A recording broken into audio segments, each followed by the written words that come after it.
a single wrong name, and the whole case unraveled. Welcome to Faded Echoes. I am your host, Ombra. Comment where you're listening from. I love seeing our mystery map grow. Your voices make this journey unforgettable. If you've been around Nero Wolfe long enough, you know there are two things that can pry him out of his chair: an earthquake that knocks over his beer bottle, or a perfectly roasted duck. The rest of the universe, crimes, wars, assorted human catastrophes, can wait until Fritz brings the saucer of sauce to the table. So you can imagine my surprise when the disturbance that kicked this whole thing off came in the form of a waiter. Not a famous waiter, mind you. No maitre d' from the Waldorf, no exiled prince wearing a tuxedo, just a compact, neat fellow in a plain dark vest, carrying a folded napkin like it was the Constitution, and he didn't want fingerprints on it. He rang our bell at precisely 11:32 in the morning, and I answered because I was already halfway down the hall. Wolfe was in the plant rooms, terrorizing the orchids with his exacting standards. "Good morning," the man said, in that quiet, confident tone waiters use when they've been serving the same table for 20 years. "I've been told this is the residence of Mr. Nero Wolfe."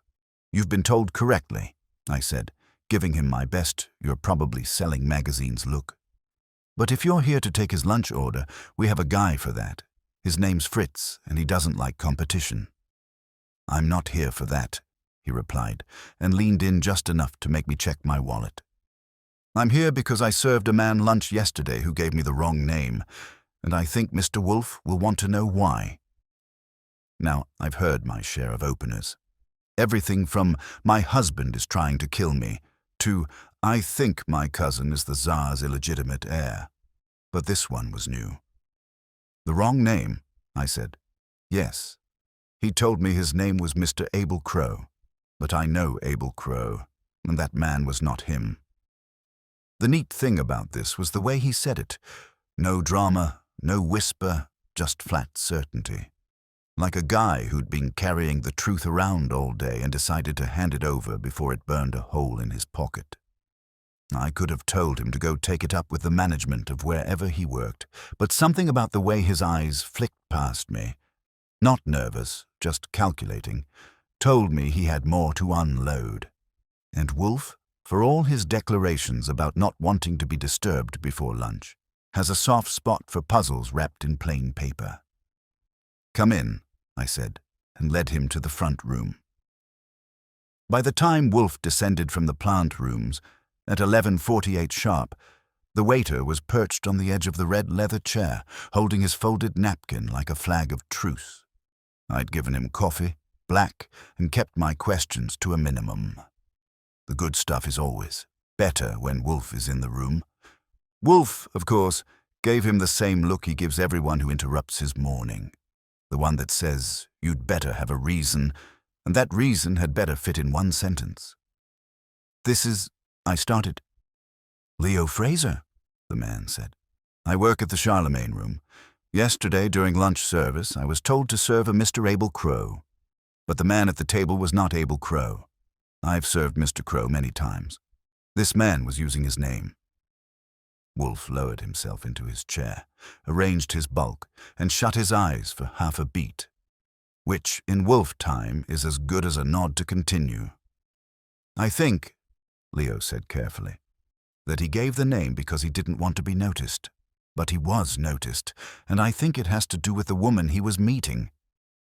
I kept my mouth shut, but Wolfe's lips twitched, a signal flare in Wolfe speak.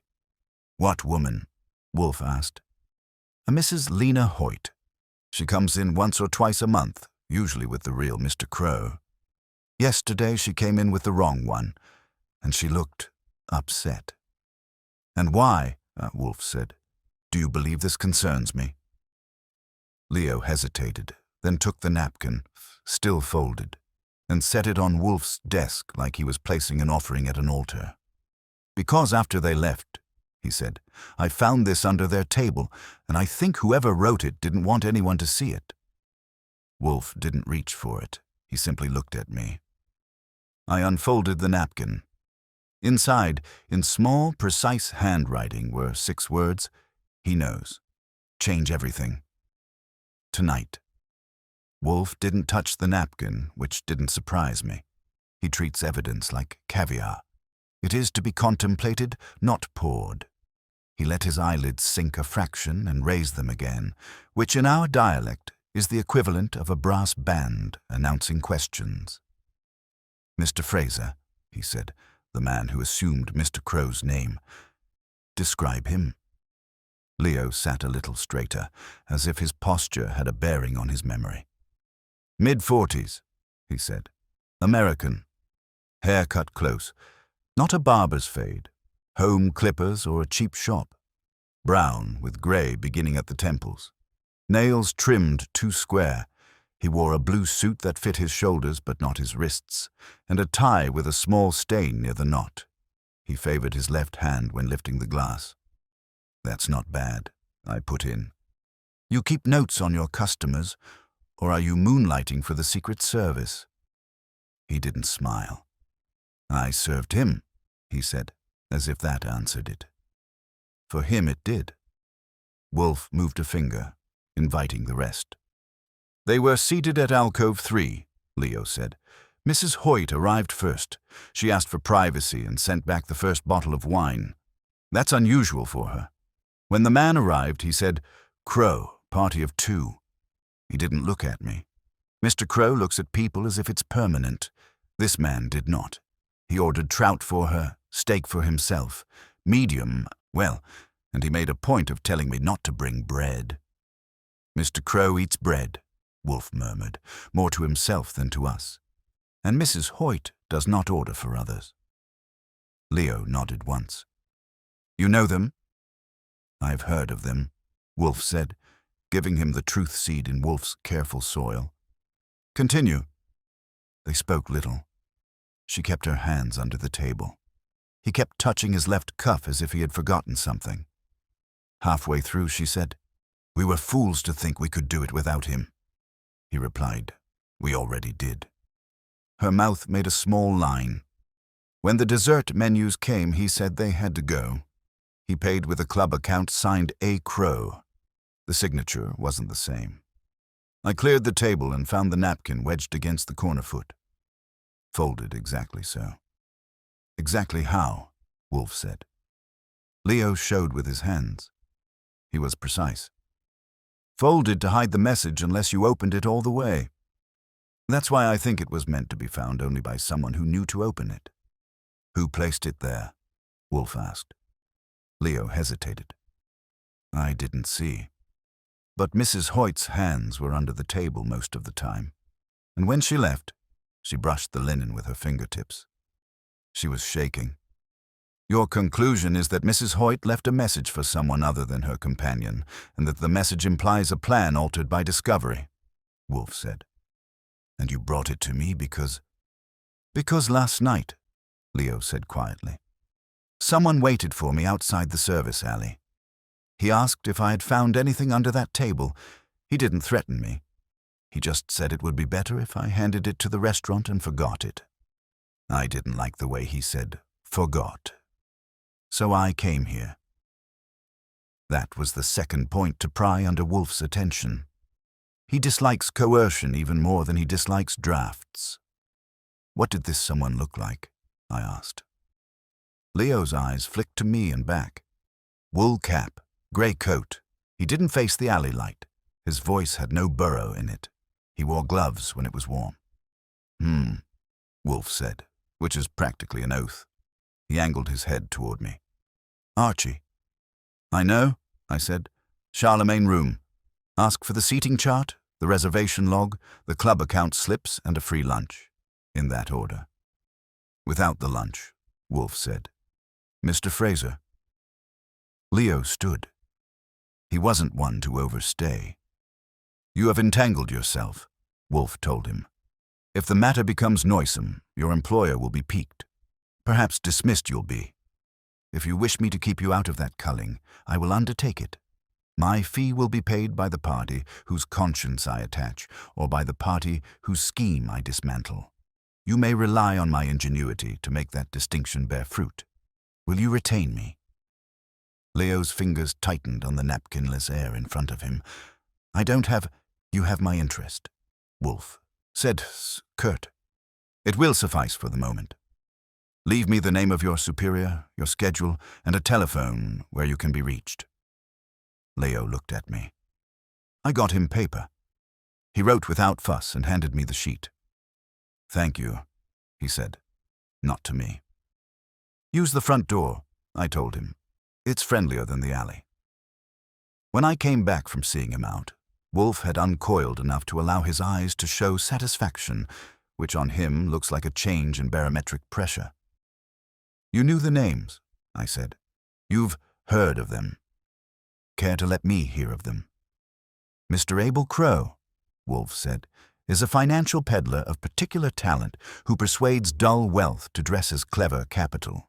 He's not a swindler, no, but he can arrange a conveyance to the edge of a cliff and sell you a view.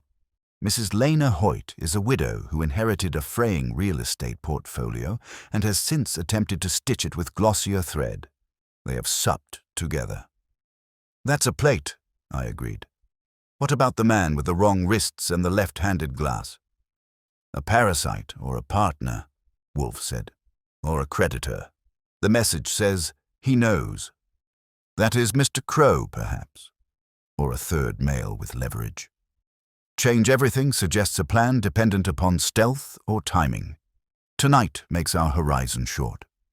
He extended a finger, and I handed him the napkin by its corner. He didn't touch the ink, only the linen. The hand is careful. The letters are disciplined, as if the writer keeps books. The E's are pinched. Women often write so, but not exclusively. The disguise is that there is no disguise. "Poetry," I said. So we trot. The bell rang. If you think I like the front bell when we're at the nudge and tilt stage, you should hear Wolfe talk about it. He says people never arrive. They erupt. I went and did the doorman routine again and found a tall, handsome fellow with the kind of eyebrows that think they're doing you a favor by arching. "I'm Mr. Del Rio," he announced, "maitre d'hotel at the Charlemagne Room. I believe one of my staff came here and made a grave error." "If you're here to unionize," I said, "you're 2 decades too late." He did not condescend to me further than necessary on his way to condescending to Wolfe. I let him in and gave him the chair Leo had warmed. He sat as if it were a rented throne. "I'm sorry to intrude, Mr. Wolfe," he began, turning his eyebrows up to their full wattage. "But a member of my service team has taken something from the restaurant, a napkin. We maintain a strict policy regarding property and discretion." "Indeed," Wolfe said. "Your concern for linen is admirable." "It is not the linen," Del Rio said with a little crack in the varnish. "It is what was written on it." "You know what was written?" Wolfe asked mildly. Del Rio realized he'd put his foot on the wrong rung. I was told there may have been a note. "By whom?" He flicked fingers. "One hears. Also, Mrs. Hoyt telephoned the restaurant this morning and asked if she had left something." "Did she say what?" "No," he said. He placed a card on Wolfe's desk as if paying a tab. "I'm here to prevent a scandal. The Charlemagne Room is not a cloakroom for secrets. The napkin, if there is a napkin, must be returned." "Must," Wolfe repeated, tasting it. "Mr. Del Rio, if you have any claim to a scrap of cloth in my house, bring a policeman and a writ. Lacking those, you have brought eyebrows." That got a fizzle of steam from the maitre d'. He placed his hands on his knees and leaned toward me instead. "Mr. Goodwin, surely you understand the delicacy of my position. My staff, your staff," I said, "kept their jobs through a pandemic by not dropping soup and not stealing cufflinks. If one of them walked a napkin out, you ask yourself why. If the answer is because a woman who spends money in your establishment was scared, then you ask yourself what you owe her. I'm asking myself something similar. You see how human relations work." The eyebrows flattened. "You are making a mistake," he said. "There are names involved that do not appreciate spectacle." "Then they will appreciate privacy," Wolfe said. which is what I shall secure for them of a sort. You may assist by giving Mr. Goodwin a copy of yesterday's lunch seating chart, the reservations ledger for the week, and the names of the staff assigned to alcoves 2 through 4. Del Rio stood. Impossible. Then a photograph of those pages will do, Wolfe said, not blinking. You are in possession of copies for fire insurance. I'm in possession of a mind that will, if you thwart it, find pleasure in public illumination. Choose. Del Rio had to look at something that wasn't Wolfe. He picked me. I shrugged. He straightened his tie as if that would rearrange reality. I will consult the owner, he said, and left before I could offer to ring for him. When the front door clicked, the room recovered some oxygen. Wolfe let out a small gust that, in ordinary men, would be a sigh. That, I said, qualifies as a disturbance. An intrusion, he corrected. A disturbance would have knocked over the beer. Leo's alleyman, Del Rio's eyebrows, Hoyt on the phone. Not bad for a Tuesday. What's my route? The Charlemagne room, but discreetly, he said. No bullying. Speak with the head waiters privately. Note any adjustments to assignments this week. Watch for a young man with hat hair who wears gloves out of season. Then, to the Gazette, Mr. Cohen, ask for a file on Mr. Crow and Mrs. Hoyt, especially any mention of an arrangement called Red Bridge or South Line. Mr. Crow has toyed with the city's arteries before. After that, to Mrs. Hoyt's address. Don't approach. Watch who approaches. Her and Archie. Yes? Bring back bread, he said. Decent bread. Fritz is occupied with a sauce. On my per diem, I asked. He closed his eyes, which either meant assent or contempt. With Wolfe, those can be arranged on the same plate. I went to my desk to make calls. Lon Cohen at the Gazette answered on the second ring because his blood pressure enjoys me. I gave him the names and asked for a brush that could dust off anything printed with them in the last 2 years. When Lon hinted a column inch, I told him not to get frothy and that if he printed before I fed him, I'd swap his byline with the crossword. Fritz padded in, silent as a well-paid cat, and put a small tray near Wolfe. Beer, the good kind. A cheese that smelled like an argument, and 3 radishes carved like roses. He gave me a look which said that if my errand for bread returned with anything stale, I should sleep elsewhere. The kitchen is a kingdom that considers me a tolerated ambassador. The phone rang again, the house line. I scooped. For Mr. Wolfe, a woman said, brisk and controlled. The kind of control you put on a horse that knows the field. This is Lena Hoyt. I'm told a member of your staff is asking about me. I would prefer you did not. I covered the mouthpiece and looked at Wolfe. He held out a hand. I put the phone in it. He didn't stand. He never does for a disembodied voice. Mrs. Hoyt, he said. Yes. Mr. Wolfe, she said with no wasted lubricant. Whatever interest you have developed today is not wise. You are very good at making people talk. Please do not make them talk about me. Why? Wolfe inquired, cordial as cream. Because, she said, and her breath hitched once, people who talk about me this week won't be able to talk about anything next week. I'm trying to prevent that. An admirable ambition, Wolfe said. Ambitions require clarity. You left a message for someone last afternoon. Silence is an art. She held it for 3 seconds, which meant she wasn't surprised he knew. Then you know more than is comfortable, she said. Please, leave it alone. No, Wolfe said mildly. I cannot. Your plea invites a corruption of my appetite. I thought that might be so, she said, and now there was something like a laugh, except she didn't enjoy it. In that case, Mr. Wolfe, I'll come to you. Not tonight. Tonight is prescribed, Wolfe said. For you. Change everything, you wrote. You see, I'm not ignorant. She let out air. Then tomorrow morning, 9. I'll bring you something you can use. And Mr. Wolfe, tell your man to stay away from the Charlemagne tonight. Madam, Wolfe said. My man does not obey advisories. But I am happy to hear them. She disconnected.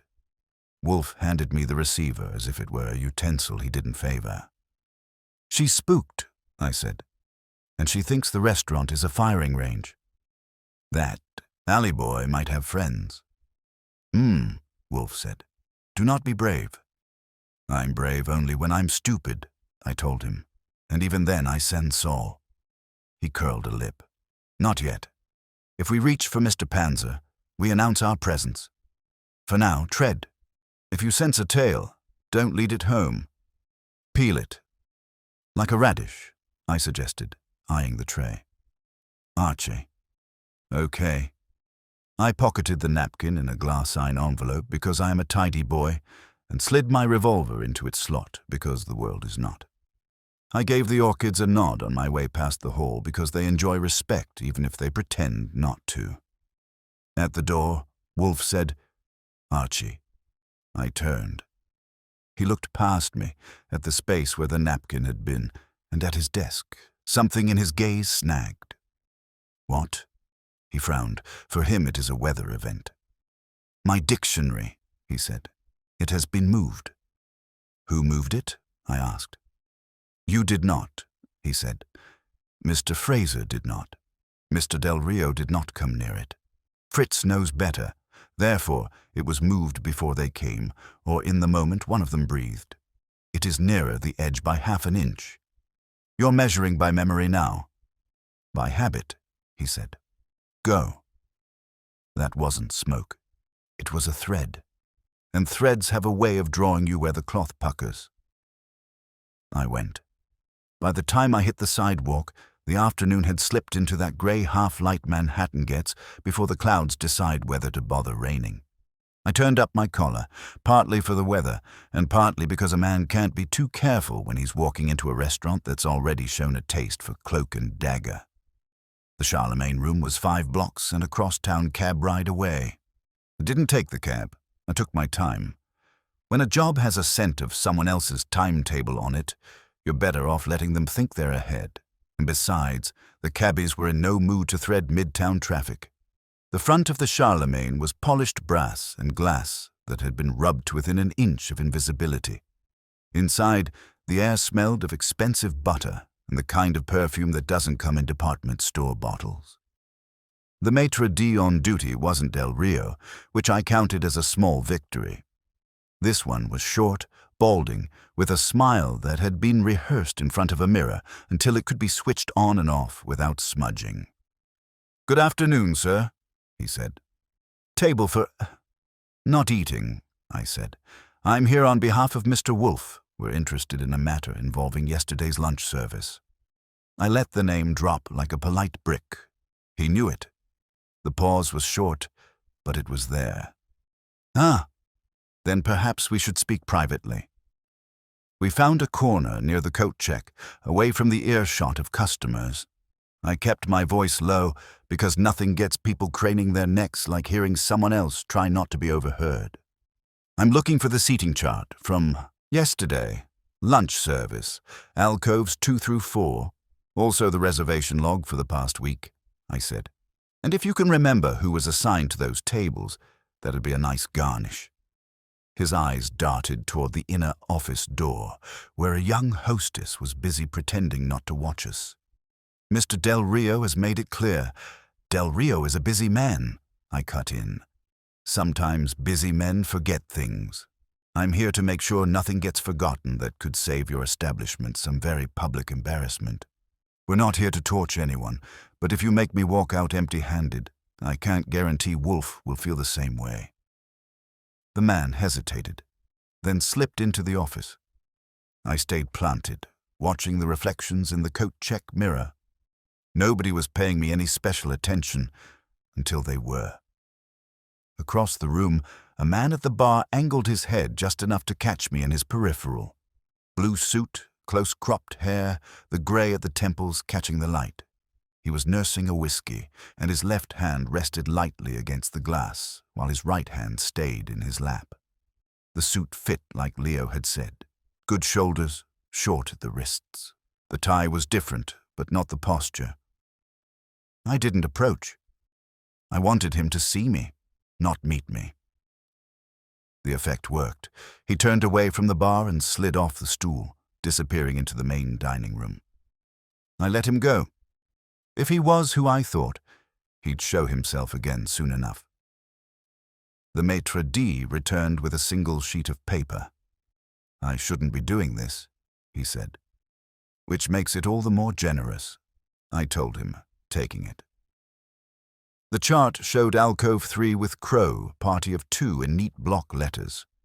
Mrs. Hoyt's name wasn't there, but then she wouldn't have been the one making the reservation if the imposter wanted the alias to stick. Tables around them were booked under innocuous names: Granger, Patel, Thomas. A few of the entries had small check marks beside them.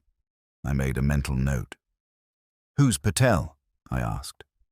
"Older gentleman, eats alone, business type. Comes every Thursday," the maitre d' said. "And yesterday wasn't Thursday." He hesitated. Number yesterday was unusual. I thanked him, folded the sheet, and headed for the Gazette. Lon Cohen was in his office, puffing on gum to keep from lighting the cigarette he wanted. He had a manila folder ready for me. "You owe me lunch," he said. "You and half the city. What have you got?" "Crow, Abel, is clean but slick. Investments, small-time development projects, nothing that makes headlines unless he wants them to. He's been pushing something called the South Line expansion, private funding for public transit upgrades. Controversial enough to stir the local op-ed pot. Hoyt, Lena, widowed 5 years ago, inherited several crumbling properties along the projected South Line route. She's been selling and buying at a pace that suggests someone's whispering in her ear. No priors, no scandals. She and Crow have been spotted together at 3 charity events in the past 6 months. That's the public face. And the private one, Lon grinned, that costs extra. But there's a whisper that Hoyt's been financing Crow's pet projects, and in return, he's been greasing city approvals for her properties. Nothing illegal on paper. Off paper, different story. That was enough for now. I left the Gazette and took a detour past Hoyt's townhouse. It was a 5-story brick job with the kind of quiet dignity money buys when it's old enough to be embarrassed about itself. Curtains drawn, no movement at the windows. A black sedan was parked a little too neatly across the street. The driver wore a cap and gloves, out of season, like Leo's alley shadow. I walked past, slow and casual, letting my eyes flick over the car's reflection in a shop window. The driver didn't look up. I turned the corner, waited, and came back from the other direction. Still there. Still not moving. If Hoyt had told Wolfe to keep me away from the Charlemagne tonight, maybe she should have looked closer to home. Whoever was in that car wasn't waiting for takeout. Back at the brownstone, Wolfe had his eyes closed, listening to something Fritz was saying about Béarnaise. I laid the seating chart and Gazette notes on his desk. He opened one eye, scanned them, and shut it again. "The imposter was at the bar," I said. Didn't introduce himself. Blue suit, wrong wrists, gray at the temples. He left as soon as he saw me. Wolfe said. "And Mrs. Hoyt?" "House buttoned up. Car outside with a driver in gloves. Could be our alley man." Wolfe's lips pressed into a thin line. "It is early for coercion, but not for observation." The circle tightens. "Crow, Hoyt, the stand-in, Del Rio, mystery glove boy. That's 5 names. You want me to round it out to the usual 4 or 5 suspects?" "In due time," Wolfe said. "Tonight we'll add at least 1 more. For now, you will dine at the Charlemagne. Alone. You will occupy alcove 2. You will observe who occupies 3. You think they'll come back. They must," he said. "Whatever must be changed tonight will require a meeting place already insulated from curiosity. The Charlemagne serves that purpose. And you will be there, insulated in turn, but with your ears pricked." He poured himself a beer. The conversations period. I went to change. A stakeout dinner isn't my favorite way to spend an evening. Too much food, too little company. But it beats watching Wolfe wrestle with an ethical dilemma. By the time I got back to the Charlemagne, the dinner crowd was just thickening. Alcove 2 gave me a decent view without putting me in anyone's lap. I ordered a steak rare and a bottle of wine that would make Fritz sigh disapprovingly. It took 20 minutes, but they came. Not Crow, not the imposter. Hoyt herself, this time with a man I hadn't seen before. Tall, thin, nervous hands that kept adjusting his tie even when it didn't need adjusting. They didn't touch the menus. She leaned forward, speaking low and fast, and he kept glancing toward the entrance. I couldn't hear much over the murmur of the room, but I caught one phrase. If he's already in, we can't stop it. Her companion muttered something about transfer before midnight. Then the maitre d' brought them wine and they shut up.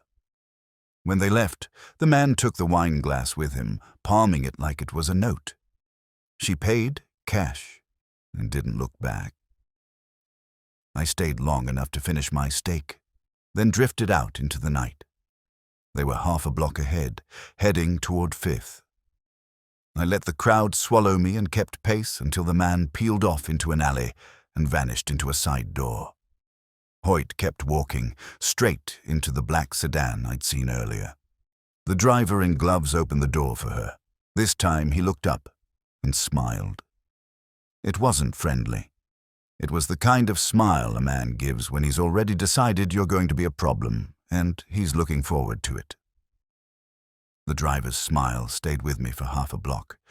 Then I let it go. A smile is a lousy piece of evidence. It never looks the same on paper. I ducked into a doorway, checked my 6, and decided not to audition for the role of hood ornament number 2 by trailing the sedan. They pulled away smooth, not fast, the way people drive when they're sure the road is already cleared for them. The man with the nervous tie who had peeled into the alley was still on my mind. I doubled back and found the side door he'd used. It was painted an honest gray and wore a brass plaque that announced, in a font that wanted you to trust it, Armitage Transfer and Trust. Suite 2B. Underneath, smaller, Private Courier Entrance. A bell waited to be pressed by people who deserved to be ignored. I didn't have a courier bag or a story I liked enough to sell, so I didn't press it. Instead, I stood long enough to see a delivery kid, real one, scuffed sneakers, earbud, buzzed in, and then, 3 minutes later, buzzed out without the empty envelope he'd carried in. He glanced at me the way New York glances at strangers, briefly, competitively, and with an unspoken question about my shoes. I let him go. If the phrase transfer before midnight wanted a place to live, Suite 2B had a spare room. I filed the address, leaned into the corner shadow until I was just one more bad decision in the brickwork, and waited. Nobody else came or went that I recognized, and the drizzle started to consider a career change to rain, so I headed back to the brownstone. My collar was still up. I wasn't going to give any gloved admirers a full look at my profile until we'd been properly introduced. Wolfe was in his chair, which is a sentence you could write once and use in a will. The orchids had been fed whatever complicated lullabies they need, and Fritz had left the door to the kitchen ajar just enough to remind the universe that butter is more reliable than men. I reported, starting with the bar sighting and ending with Armitage's side door. Wolfe's eyelids accepted the facts without arguing about them. Armitage Transfer and Trust, he said, like a dictionary testing the taste of a foreign word. A name with upholstery. You did not enter. I don't carry the right sort of smile, I told him, but it sits right where you'd put a relay if you were moving something from hand to hand quickly and wanted the fingerprints to get bored. He took the glassine envelope with the napkin and set it to one side. Mrs. Hoyt? Picked up by our seasonal glove model. He gave me a grin that would have looked better with fangs, then drove her off to wherever people go when they've promised to bring you something at 9 tomorrow and plan on not sleeping between now and then. Your view of human nature is not incorrect, Wolfe said, which from him is almost cheer up. Before you congratulate me, I said, a note.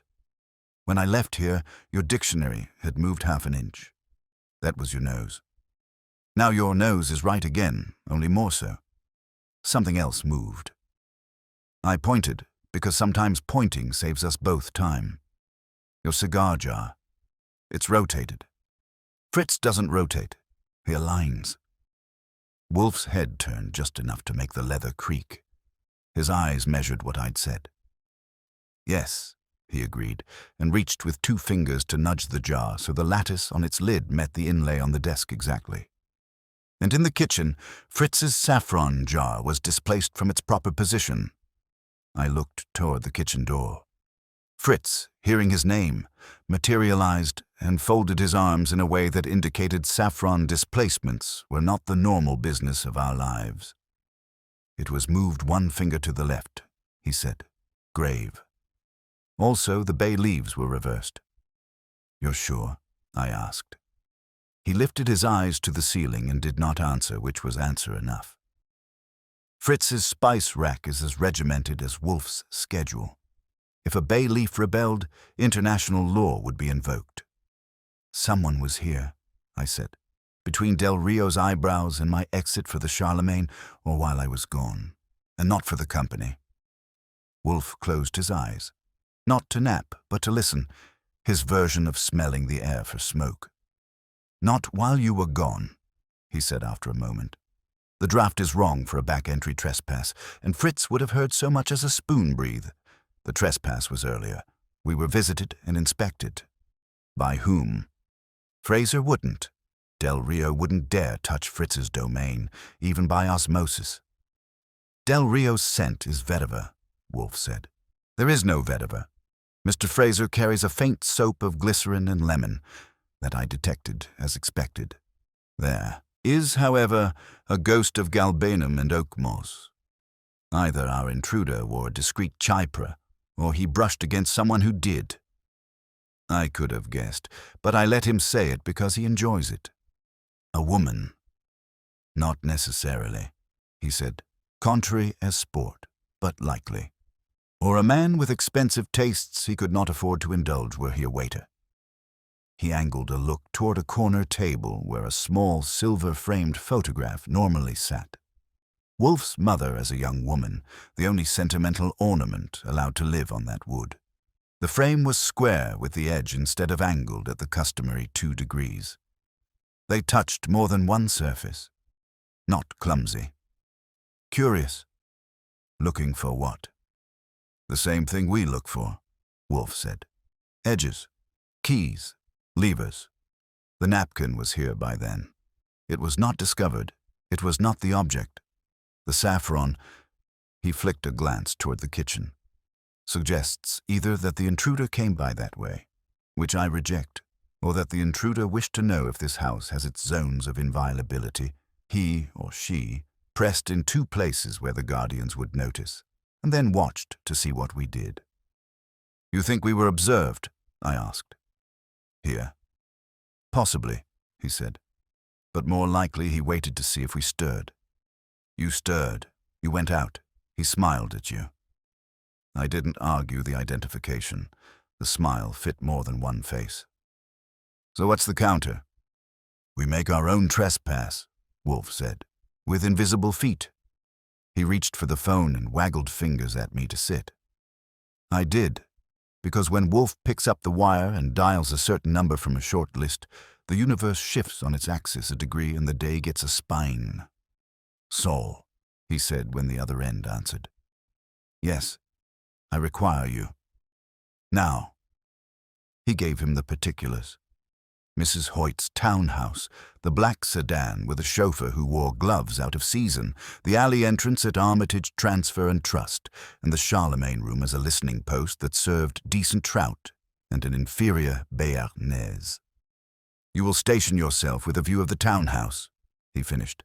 Note all comings and goings until 1 in the morning. Then sleep 2 hours, and at 3, see whether there is a light in the second-floor windows of Armitage. If there is, watch who arrives. If not, Follow whomever leaves with haste. Report to Mr. Goodwin at 7. He hung up before Saul could remind him that men are not clocks. Fred, I suggested. Fred is useful when people need to be sat upon, Wolfe said. We are not yet at that stage. Ori Kether will watch the Charlemagne's alley. Call him. Instruct him to keep his distance from maitre d's with nervous temperaments. I made the calls. Ori made the kind of noises Ori makes when he thinks a job should have a better view and a better hat, then agreed. I asked Lon for Armitage transfer and trust's file. He told me Armitage has the kind of corporate shell that is designed to be forgotten until midnight. He promised me a name by morning. I told him names have a way of changing clothes at night and hung up before he could editorialize. While I was arranging the chessmen, Fritz delivered dinner, squab with a reduction that could make a priest slap someone, and a simple salad that was not simple at all. I ate because working on an empty stomach is noble and stupid, and Wolfe did not because he had eating to do. Between forkfuls, I gave him a fuller sketch of the man who'd sat with Lena at the Charlemagne. Tall, thin, tie adjuster, eyes that counted the room and tried to pretend they weren't. A clerk become custodian, Wolfe said. A man who has been given in trust what he cannot afford to own and told not to drop it. Armitage, I said. Courier in, courier out. If you wanted to shove a lever under something without anyone calling it a lever, you'd call it a transfer. Names, Wolfe said, are categories assigned to ease digestion. We will require the harder substance. What matters is the verb, not the noun. They intend to move something tonight. Money, very probably, dressed as blameless paper. And he knows, I said, tapping the glassine with the napkin inside. Which he?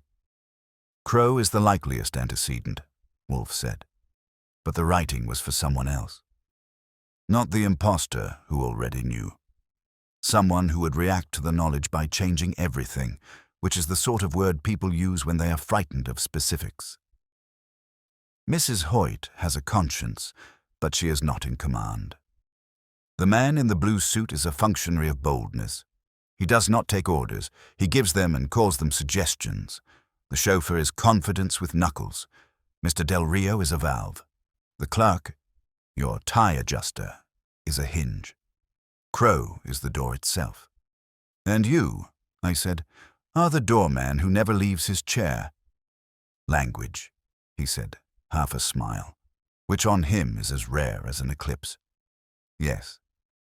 He pushed the squab aside, not because he was done, but because he had the next sentence and wanted to hear it out loud. They entered this house. They moved objects. They wanted to see how quickly we would write them. That was their measure of how quickly we would write other things. Therefore, we will not write anything else tonight. We will allow them to think us slower than we are. You don't mind being underestimated, I said. I cultivate it, he said. It affords me tolerable company. At 9:30 the phone rang again, and I snatched it because I was nearer. Saul. She's had 2 visitors so far, he said. First was the blue suit, short stay, 10 minutes in and out the side. Second was our glove friend, stayed inside the car while a third man, thin, twitchy, brought out a briefcase. They didn't take it. They made him get back out with it and go back in. They're arguing about what to carry. That tracks, I said. Armitage? Lights on 2nd floor, Saul said.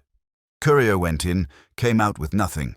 Security is eyes and a lock that thinks it's important. You want me to knock? Do not decorate their evening, I told him. Watch hands, not faces. Call if anyone leaves with anything bigger than a folded napkin. He grunted. That reminds me. You still got that napkin? Like a hanky at a wedding, I said, and hung up. I gave Wolfe the update. He tilted his head toward the dictionary, aligned again, precise, and then toward his cigar jar, now perfectly rotated. It was not an accident. It was a small theater. He poured himself another inch of beer and used it as a comma. The imposter, he said, is not merely a mask. He is a name worn like a glove. to touch things without leaving prints. Mr. Crow is either letting him or being made to let him. The transfer tonight will either bind Mrs. Hoyt to a ruin she can't see yet, or free her from a ruin she can see too clearly. Either way, the verb is theirs for the moment. Tomorrow it will be mine. The bell rang again. We both looked. I went, because that's my job, and because I can manage a chain latch without giving away my feelings about company. I cracked the door and looked out through an inch. "Delivery," the man on the stoop said. He was early 30s, rain on his eyelashes, a paper bag cradled in his arm. Pastries, from Charlemagne, compliments of the house. "House doesn't usually send carbs at this hour," I said. "Wait while I consult the dietitian." I took the bag to the office. Wolfe didn't touch it. Fritz, summoned, approached it like a bomb technician. He loosened the fold and extracted a neat white box. No logo. Inside, a row of 4 perfect millefeuilles blinked up like innocent saints. Fritz sniffed, first with nostrils, then with Kraft, and shook his head. "No poison," he said. "Vanilla. Good butter." "Under," Wolfe said. We lifted the pastries out one by one. The box had a second bottom, the way the ocean has one more wave than you expect. I slit it with my pocket knife and unfolded a flat envelope. Inside was a single sheet of paper, cheap, ruled, torn from a pad. The handwriting was different from the napkin, looser, a leftward lean like it wanted to get out of the sentence early. It read, "If he asks you for bread again, tell him he's already had his share." Then a time, 11:40. No signature. "Subtle," I said. "They tamper with saffron, and when we don't jump, they send dessert." I checked the clock. 10:15. "We've got an hour and change." Wolfe stared at the line about bread as if it had offended him personally. "They listen," he said. "Here, in this room." I scanned the molding, the lamp, the bookshelf edges. The dictionary sat perfectly squared. I didn't like what that implied.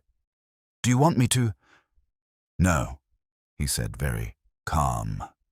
"If you tear up the floorboards, you will get dust and annoyance. They will know we know. Better that they think us slow. At 11:30, you will be outside Mrs. Hoyt's. Saul will remain. You will be across the street. If the black sedan moves, you will follow. If Armitage disgorges, you will witness. If no one moves, you will think. It is permitted on Wednesdays." "Tonight's Tuesday," I said. He allowed his lips to pretend to be a smile, then be extraordinary. I bagged the note in the pastry box liner for later admiration and told Fritz to do whatever he liked with the millefeuille, provided he saved me one for morale. He muttered that I confused morale with gluttony and took them away as if they were orphans requiring placement.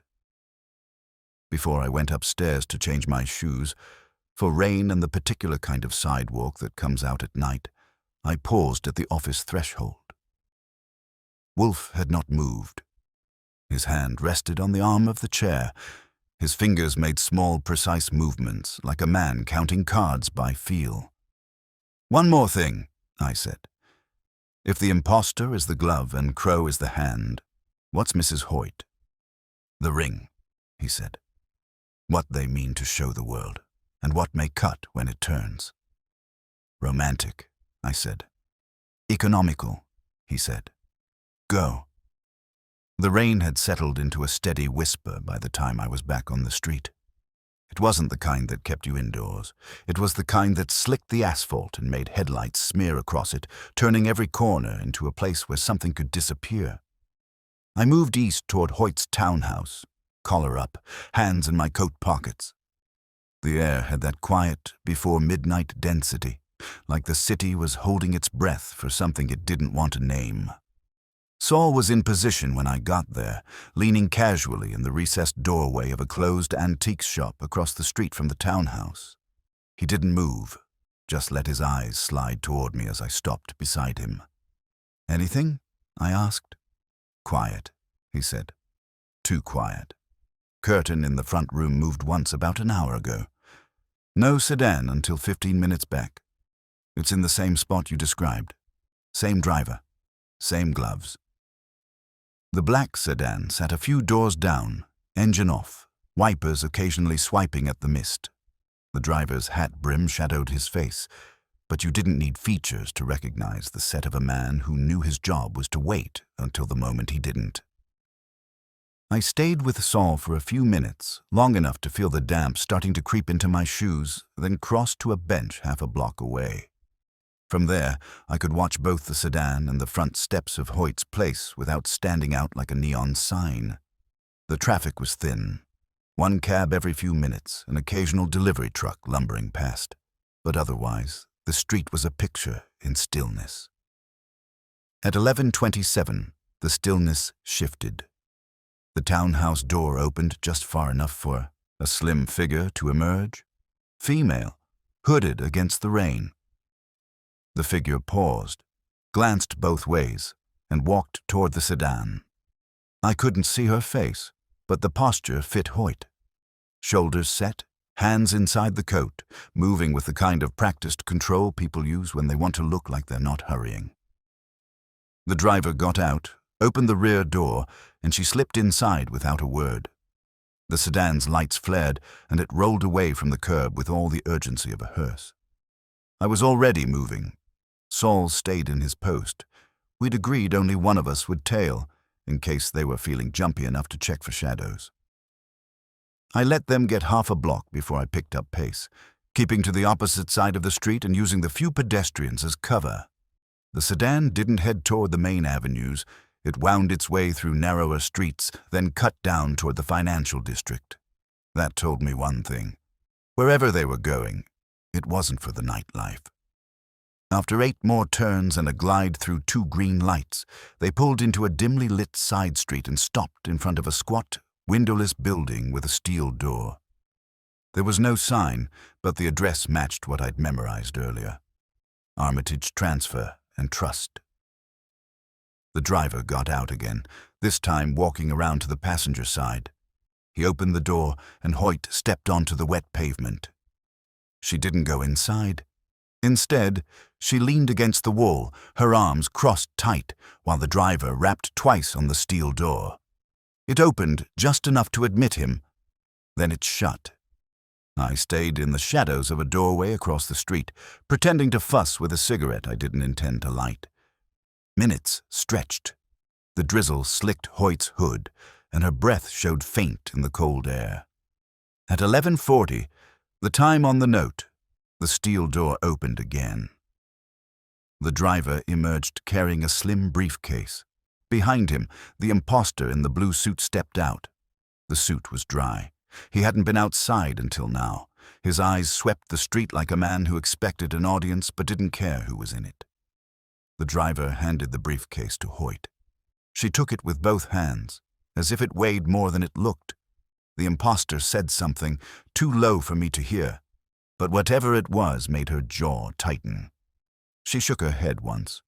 He reached into his coat, pulled out a folded sheet of paper, and slipped it into the briefcase before she could object. Then he tapped the top of the case twice and turned back toward the steel door. Hoyt stood there for another few seconds, looking down at the case as if it had the power to decide her next week. Then the driver opened the sedan's rear door again, and she got in. The engine came to life, and they pulled away from the curb. I had 2 choices: follow them or see what the imposter did next. Wolfe would have wanted both, but I'm still only one man. I let the sedan go and stayed with the door. The imposter didn't linger. Within a minute, he reappeared with a tall, thin man from the Charlemagne, the tie adjuster. They exchanged a few quick words, then parted in opposite directions. The imposter walked east toward the waterfront, not looking back. The tie adjuster went west, passing close enough for me to catch a glimpse of his face under the streetlight. It was pale and pinched, the face of someone who sleeps badly and works for people who make it worse. His right hand was in his coat pocket, fingers moving like they were counting something. I followed him, He didn't take the main streets, but ducked through alleys and side roads until we ended up in front of a small, nondescript apartment building. No doorman, no lobby, just a set of mailboxes behind glass. He let himself in, and a moment later, a light went on in a second-floor window. He pulled the blinds almost immediately, but not before I saw him set something on a table, a stack of envelopes thick and flat. It was enough for the night. I didn't need to get clever and risk losing the thread entirely. I made my way back toward the brownstone, keeping to the dry sides of the street. By the time I got there, it was after 1. Wolfe was still up, which meant the chair hadn't missed him for more than bathroom breaks. "Report," he said, without looking up from whatever he was reading. I gave him the sequence. Hoyt leaving, the Armitage visit, the imposter's handoff, the tie adjuster's detour home. He didn't interrupt, but the small movements of his lips told me he was filing each detail like a rare stamp. "The briefcase?" he asked when I finished. "Black, leather, slim. She carried it like it was heavy. Imposter added a paper before she left." "That," Wolfe said, "will be the lever. The weight is symbolic. The paper is the fulcrum." He tapped his fingers on the armrest. "She will come tomorrow, as promised, but the case may not. That will depend on her will, and on the driver." "Who smiles too much," I added. "Men who smile without warmth," Wolfe said, "are telling you where they think your grave should be." He leaned back, eyes half closed. "Mr. Goodwin, we have learned enough to compel tomorrow's conversation into utility. We have not yet learned enough to act. Tonight, they moved. Tomorrow, we will make them explain why. For now, bed." I didn't argue. Sleep was the one piece of strategy I could execute without further instructions. But as I went upstairs, I couldn't help thinking about Hoyt, the briefcase, and the imposter's quiet confidence. Somewhere between that steel door and her front steps, the game had shifted. And whether she knew it or not, she was already playing from the wrong side of the board. Morning in the brownstone is predictable, which is how Wolfe likes it. Fritz's coffee had the good, bitter edge that means he ground it himself, and the kitchen smelled faintly of thyme and something baking that would never make it to my plate before noon. I'd been at my desk 20 minutes, typing up the notes from last night's little field trip, when Wolfe emerged from the plant rooms. He was dressed for business, meaning his brown suit had a crease you could measure with a ruler, and the orchid pollen was gone from his cuffs. He didn't ask for the report again. He'd filed it in his head already. Instead, he said, "Mrs. Hoyt will arrive at 9. If she is not prompt, she will not come. If she does not come, the imposter will have succeeded in removing her from the game. In that case, Mr. Goodwin, we will go to him." That meant my morning was clear. Keep the phone line open, keep my eyes on the street, and be ready for either a guest or a chase. 9 o'clock came, and with it the sound of a car door shutting outside. Through the front window I caught the outline of Hoyt's hood, but no sedan, just a cab pulling away. She was alone, and that in itself told me something about her confidence or her desperation. When she stepped into the office, she was still wearing the hooded coat, the fabric dark from the drizzle. She carried the black briefcase. It was in her left hand, but her right was clenched so tight the knuckles looked powdered. Wolfe inclined his head, neither welcoming nor dismissing her, and gestured to the red leather chair. She sat without removing the coat. "I told you I'd bring something," she said, and set the briefcase on Wolfe's desk like it might bite. "Yes," Wolfe said. "And you also told me to keep my man away from the Charlemagne last night. I didn't. We saw you."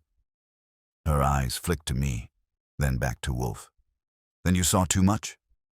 "I saw exactly enough," Wolfe replied. "This briefcase? Did you open it after leaving Armitage transfer?" Her mouth tightened. Number I was told not to. "By whom?" She hesitated, then, "The man you saw at lunch 2 days ago. The one who called himself Abel Crow." "Not the real Mr. Crow," Wolfe said. You know that. Yes, she admitted. I knew it the moment he sat down, but I didn't have a choice. You did, Wolfe said. But you preferred the least dangerous one available. That is common. She exhaled, the breath making her shoulders sink. They have something of mine. Papers. Letters. If they go public, I lose everything. My property, my name. They told me the only way to get them back was to cooperate. Last night was the final step. And the impostor's paper that he inserted into the briefcase before handing it to you? Wolfe asked. I don't know. I was told it was an authorization, that I should deliver the case to the real Mr. Crow this afternoon. Where? A suite at the Belvoir Hotel. 2 o'clock. Wolfe sat back, fingertips together. You will not do that. Her head snapped up. If I don't, they'll release the letters. Mrs. Hoyt, Wolfe said, his voice softening. Without losing precision, if you do, they will own you permanently. At present, they only rent you. You have brought me the briefcase, therefore you are not entirely obedient. Let us continue along that line. She glanced at me, then at the case, as if weighing whether to walk out. Wolfe didn't press. He simply let the silence grow until it was the only thing in the room with sharp edges. Finally, she reached for the clasp and flicked it open. Inside was a neat stack of legal folders, each labeled in careful block print. I could see property deeds, share certificates, and at least one document headed Agreement. Wolfe didn't touch them. Mr. Goodwin, he said, fetch me the envelope. I took the top folder off the stack, slid the folded sheet the impostor had added out of it, and laid it on Wolfe's blotter. He opened it with 2 fingers.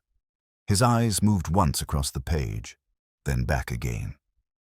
It is an instruction to transfer ownership of several properties from Mrs. Hoyt to a holding company registered last month in Delaware, he said. The company is fronted by a Mr. Adrian Pierce, who does not exist. The handwriting is the impostor's. The signature line is blank. Hoyt's hands tightened on the arms of the chair. If I sign that, you sign away the properties, Wolfe said. They will tell you it is temporary, to shield them from creditors or inquiries. That will be a lie. Her voice dropped to a whisper. Then what do I do? You will keep the appointment at the Belvoir, Wolfe said, with some modifications. You will carry the briefcase. Inside will be the documents, unaltered except for one. That one will contain a substitution of my own devising. What kind of substitution? An agreement, Wolfe said, which when signed will appear to accomplish their purpose, but will instead undo it at the moment of execution. They will not know until the act is irreversible. It will cost them enough that they will wish to forget you exist. Her eyes narrowed. And why would you help me? Wolfe's gaze was steady. Because someone entered this house without my consent. They moved what is mine. That, Mrs. Hoyt, is sufficient. She nodded slowly, as if weighing the scale between risk and inevitability. Then tell me what to do. I took her to the front room while Wolfe began dictating the language for the new document. When I came back, he was on the phone with Saul, instructing him to shadow the impostor from noon until the Belvoir meeting. Ori was told to keep the Armitage building under observation in case the tie adjuster decided to move his envelopes elsewhere. Wolfe handed me a sheet of paper with the wording for the substitute agreement. Take this to Cohen at the Gazette's legal desk, he said. Have him draw it up to appear identical to the impostor's document in all respects except the clause I have added. Bring it back within the hour. I made the run, and Cohen, after a couple of raised eyebrows, produced exactly what Wolfe wanted. When I got back, Fritz had already served Mrs. Hoyt coffee strong enough to make her hold the cup with both hands. Wolfe slid the new agreement into the briefcase under the impostor's sheet. The rest of the folders went back exactly as they'd been. You will give them the case, he told her. They will open it, glance at the top sheet, and see what they expect. You will leave immediately after handing it over. Do not linger, and do not answer questions. She nodded, closing the case. And if they realize, they will. Wolfe said, but not in time. When she left, it was without the hood. The rain had stopped, and her steps on the pavement outside were quick, almost light. Wolfe watched her through the window until she turned the corner, then sat back, eyes half-lidded. "They are overconfident," he said. "They believe they have already won. That is useful.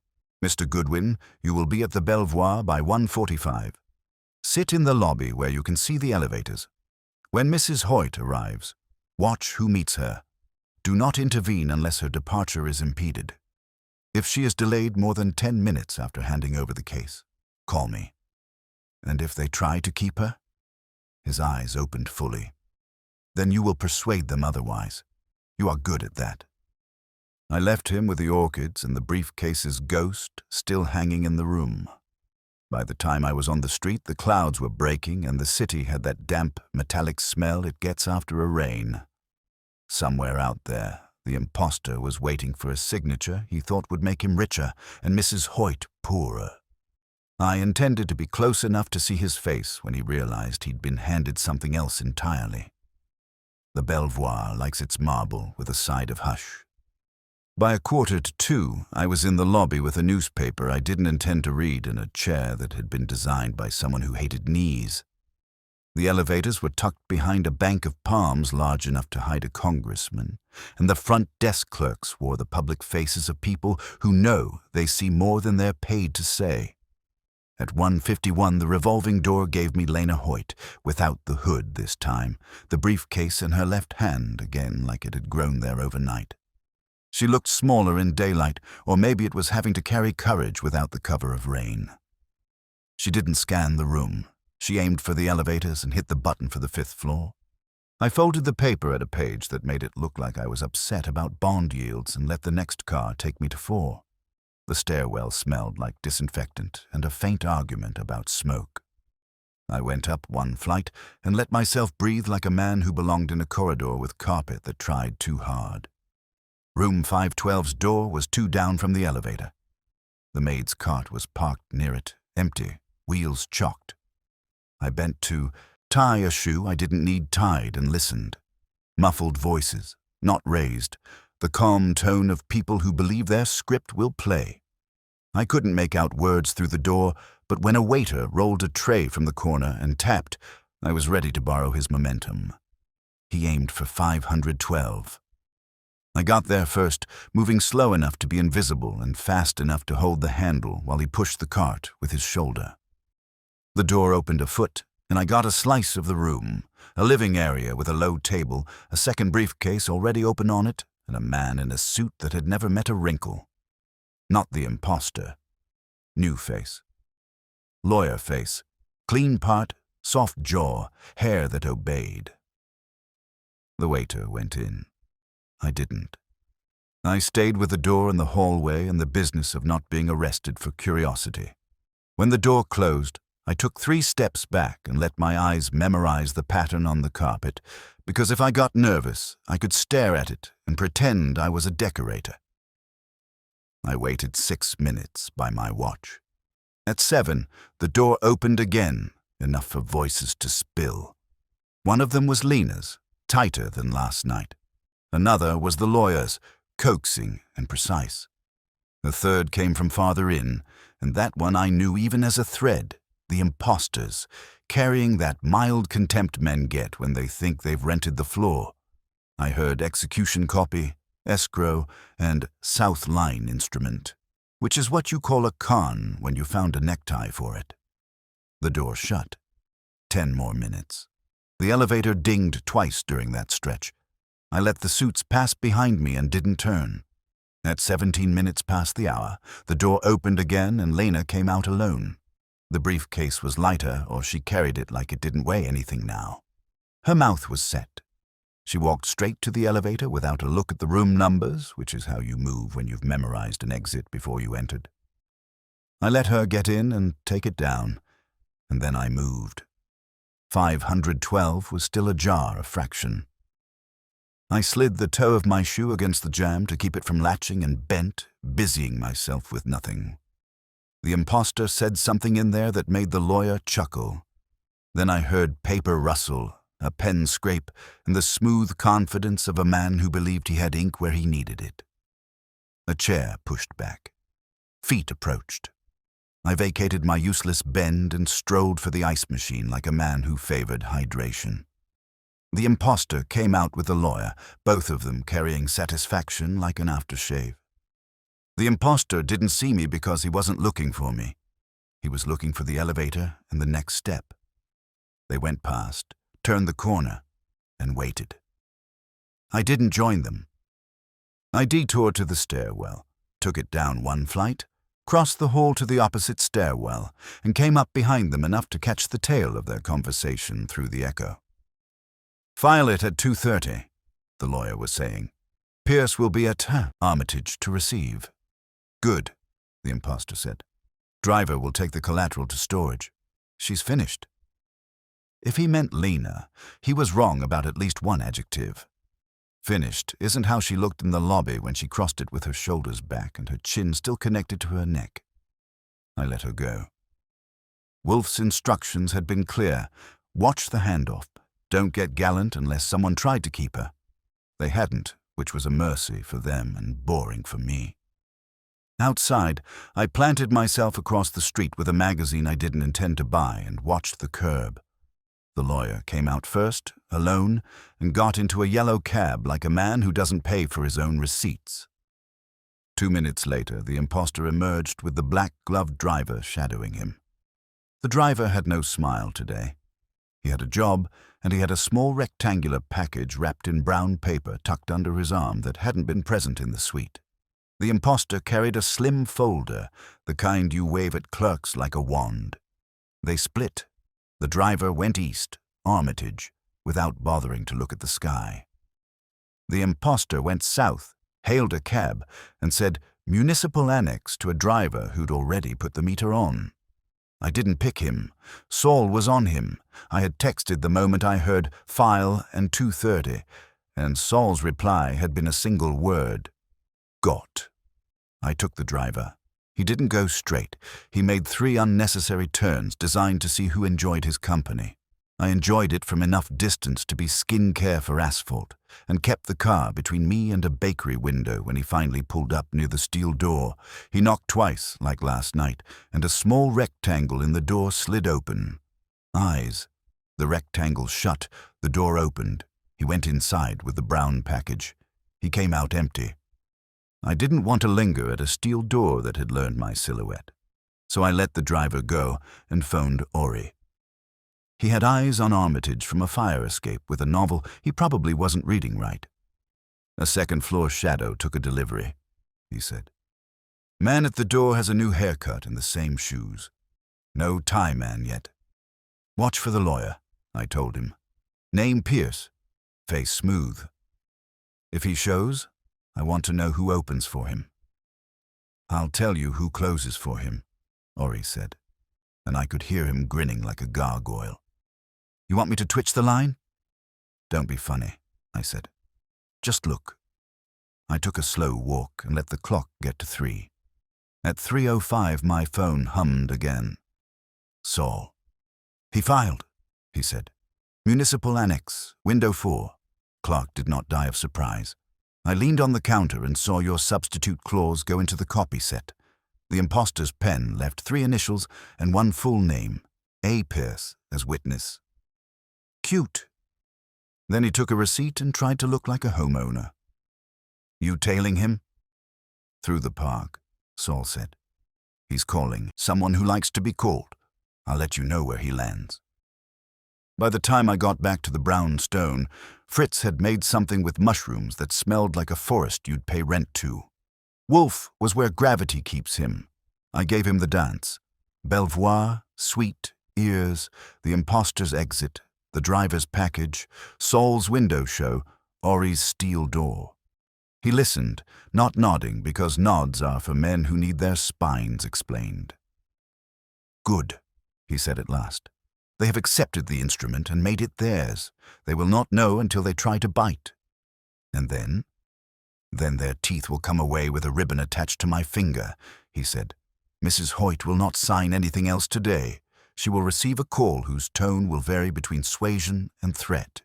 She will not answer. Mr. Goodwin, call her and tell her not to answer. I did, and she listened without interrupting. He looked pleased, she said when I asked how the room had felt. That pleased. The kind that makes you wonder if you've just locked yourself in a cage you can't see. Unlocks at our end, I said. Stay put. If anyone knocks, call me before you decide whether doors are worth their hinges. When I came back, Wolfe was looking at the dictionary again. It was where it should be. The cigar jar was squared. The room was as innocent as a choir, which is why I didn't like it. Say it, he told me. They heard us, I said. Not guessed, heard. The bread line in the pastry note wasn't an accident. It quoted you. They planted an ear in here. Maybe two. It isn't broadcasting now because they think we're fat and happy, or because they want to save batteries. Wolfe let his gaze idle toward the lamp on the end table, then to the picture frame of his mother. He wasn't looking for a bug. He was deciding which thing would insult him most by hiding one. We will remove it, he said, but not yet. This afternoon we will let it hear only what we choose. Fred Durkin is clumsy in spirit but nimble in hands. He will arrive at 6 and do an honest sweep while we dine loudly in the kitchen about the Yankees. Later, when our listeners are at supper, he will return and find what the first sweep missed. After that, we will speak freely. Breadcrumbs, I said. Fine. You want me to leave them any dessert? Yes, he said. Call the Charlemagne.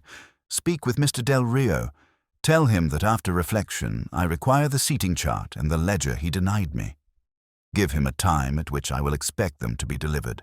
Make the time inconvenient. If he dithers, hint that I have already secured copies through other means.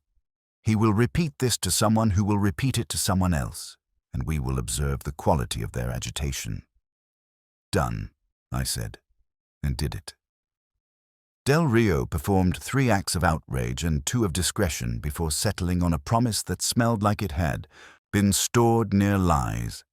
He hated being given a time. He agreed to it with the venom of a man who has kissed a ring and intends to wash his mouth. Lon? Wolfe said. I rang Cohen and got his voice through a mouthful of coffee.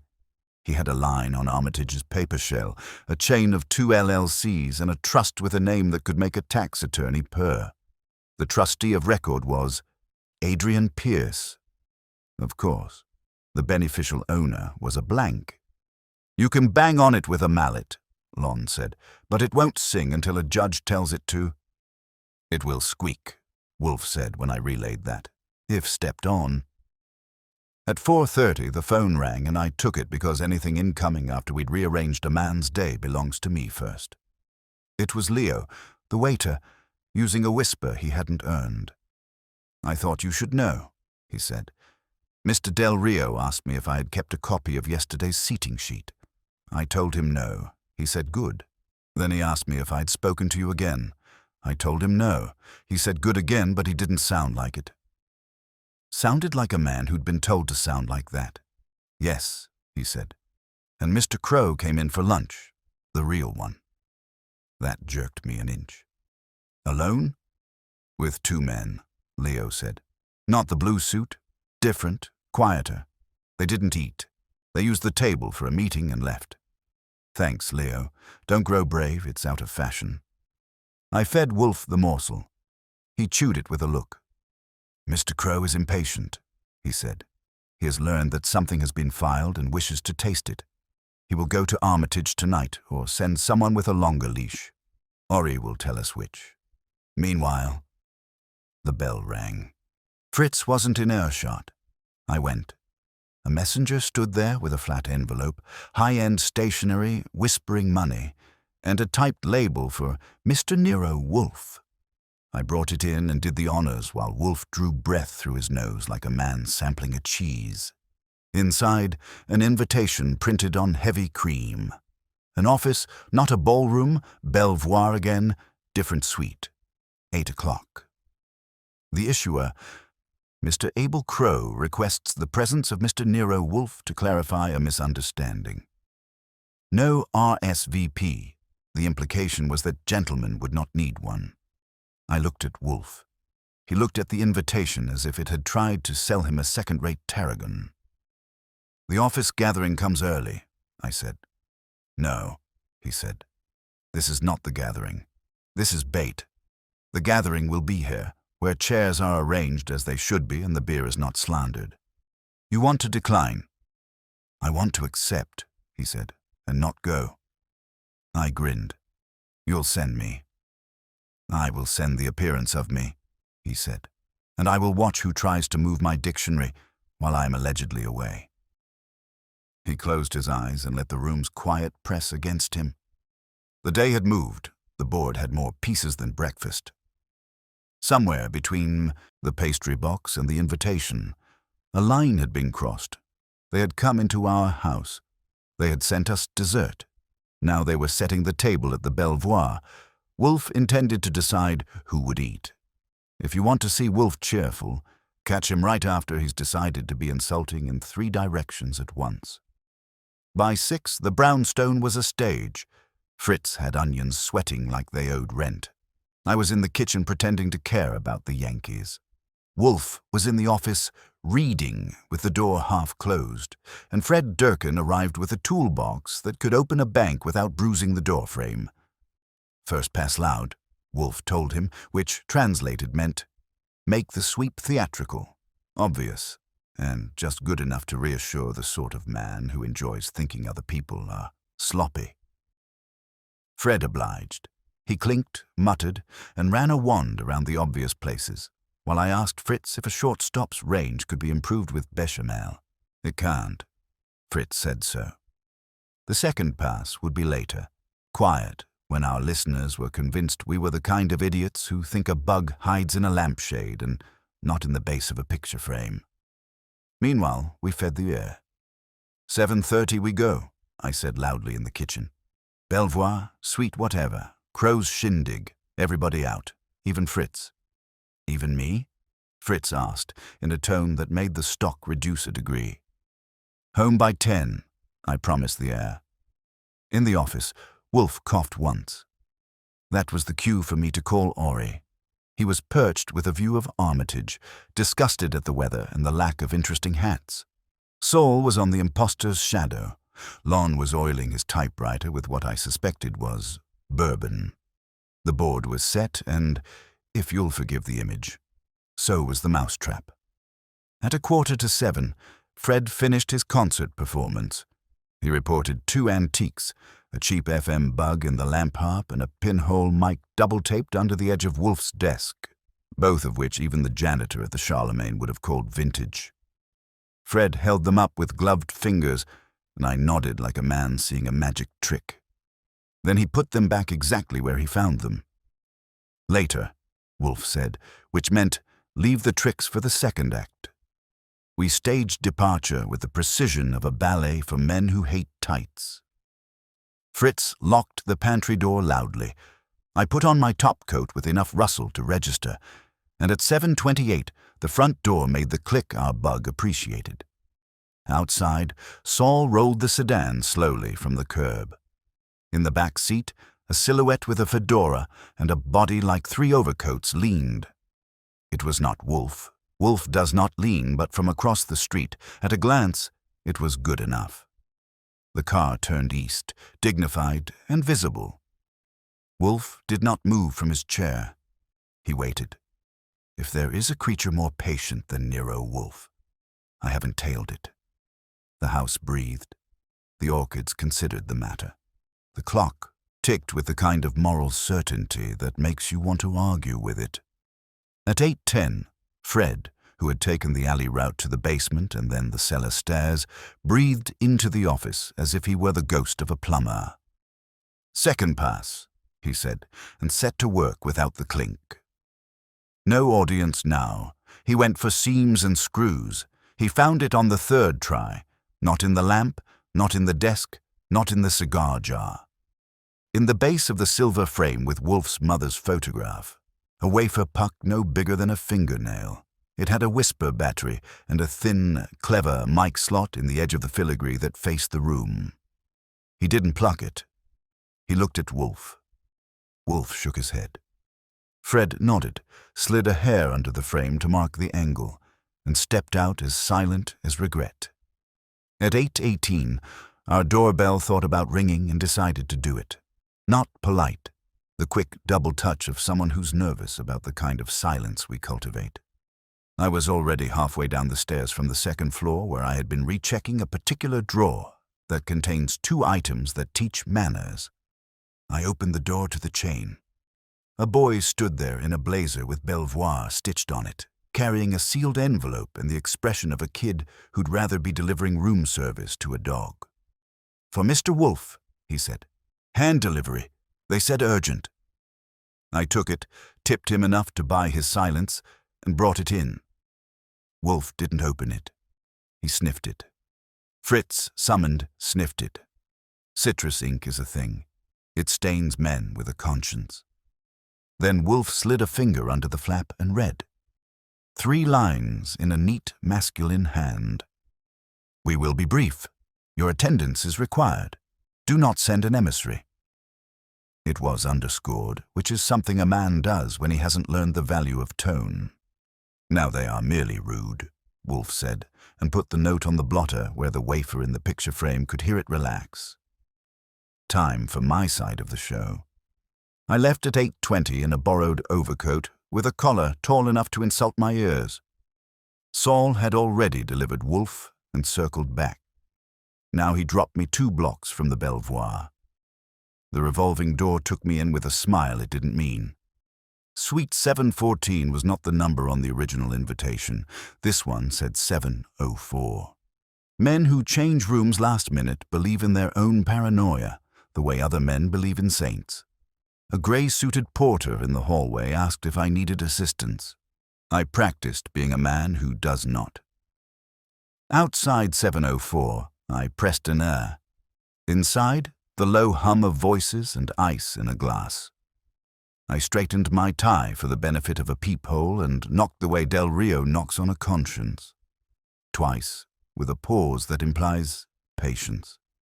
The door opened an inch. The eye belonged to a man I hadn't met. Heavy lids, expensive shaving soap, a reluctance to be surprised. I gave him my card. The old one, with the title they never print on, letterhead. Archie Goodwin, investigator.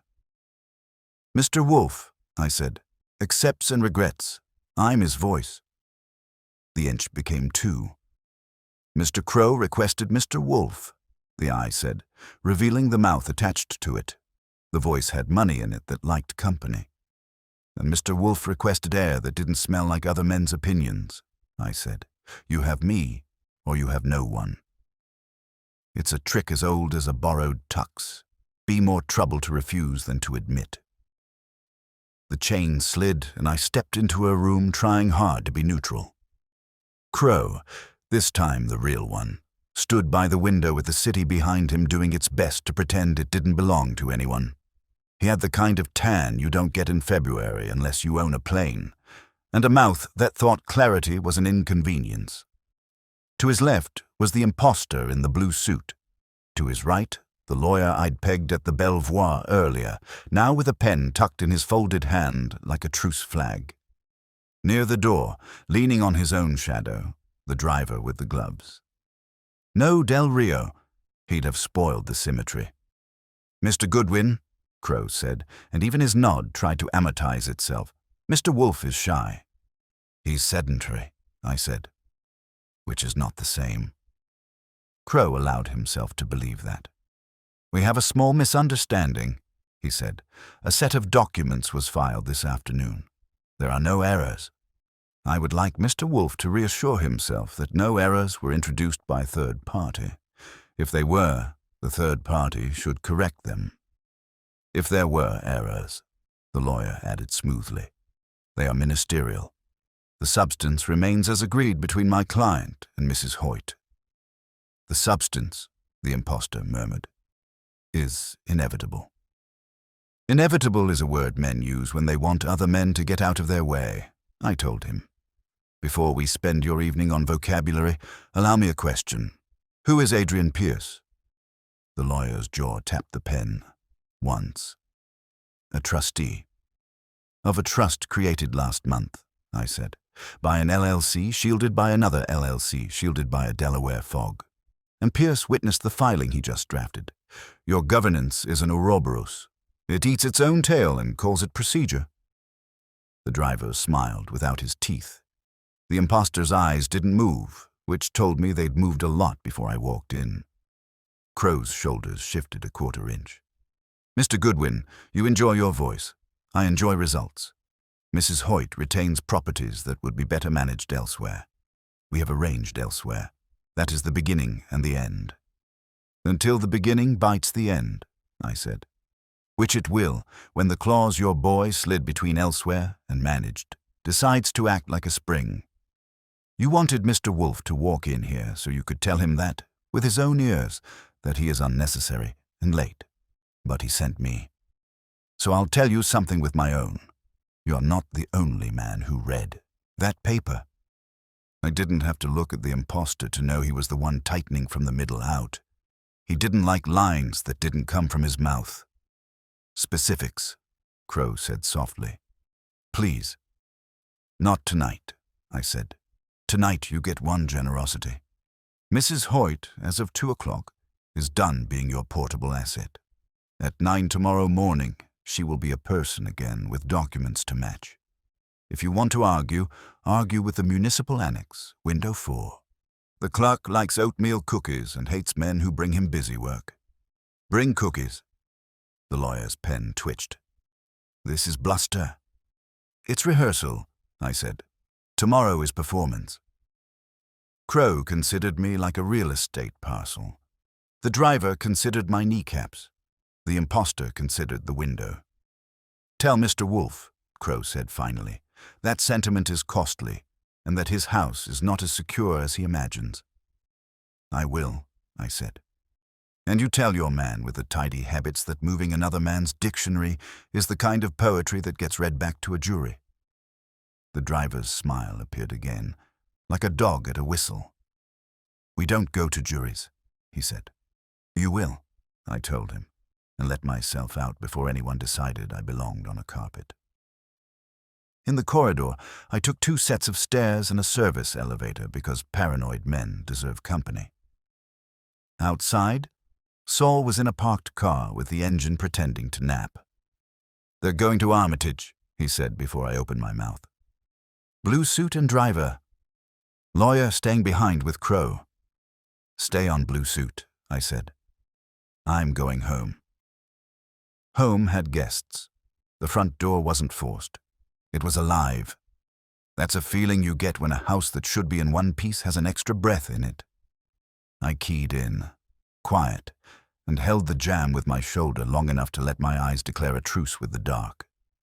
The office light glowed with that innocent shame a lamp has when it's been watching crime. Wolfe did not speak. He was seated, not rigid, eyes half closed, right hand resting near the blotter. The picture frame sat square like a soldier on inspection. The dictionary had not moved. That was the tell. Whoever had come in had learned the lesson from the first time. You can move a man's objects once. The second time, you let him do the moving so you can see where he looks. 2, Wolfe said softly. I looked past him. The safe in the corner, an old, modest thing, wore a new scratch at the hinge, a lover's fingernail. On the carpet, near the leg of Wolfe's chair, a nearly invisible loop of fishing line rested against the pile, running up to the underside of the desk, disappearing into shadow. Someone had strung a snare for a paper. They came, he said, through the kitchen door.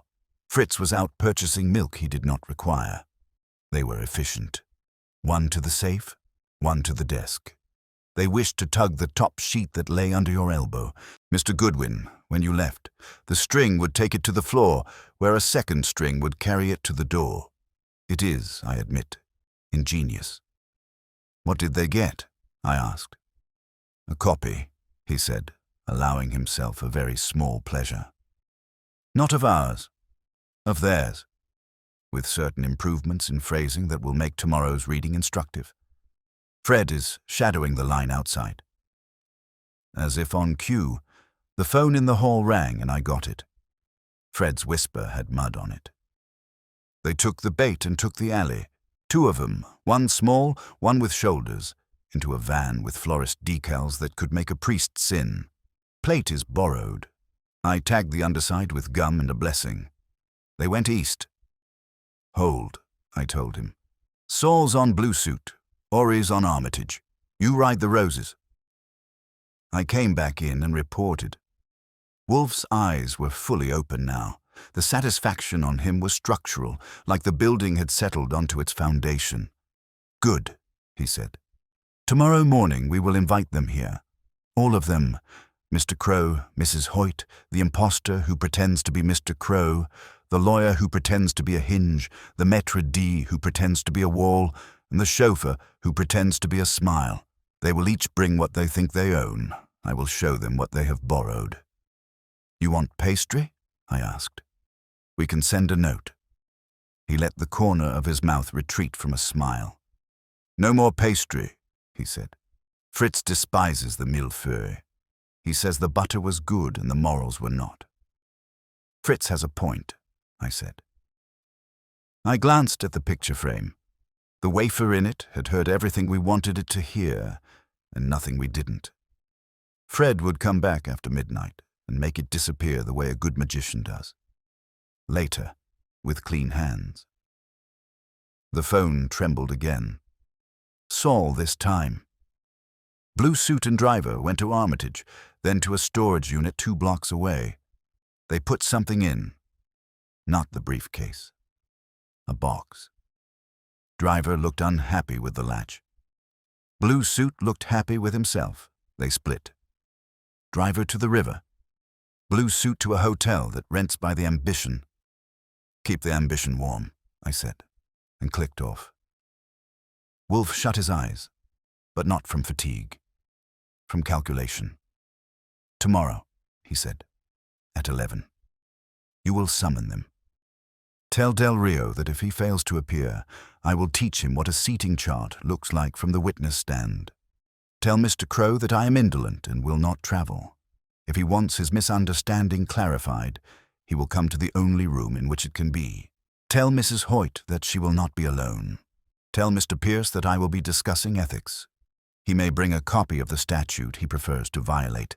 And the driver— Gloves? I said. Tell him, Wolfe said, to bring his smile. It will save time.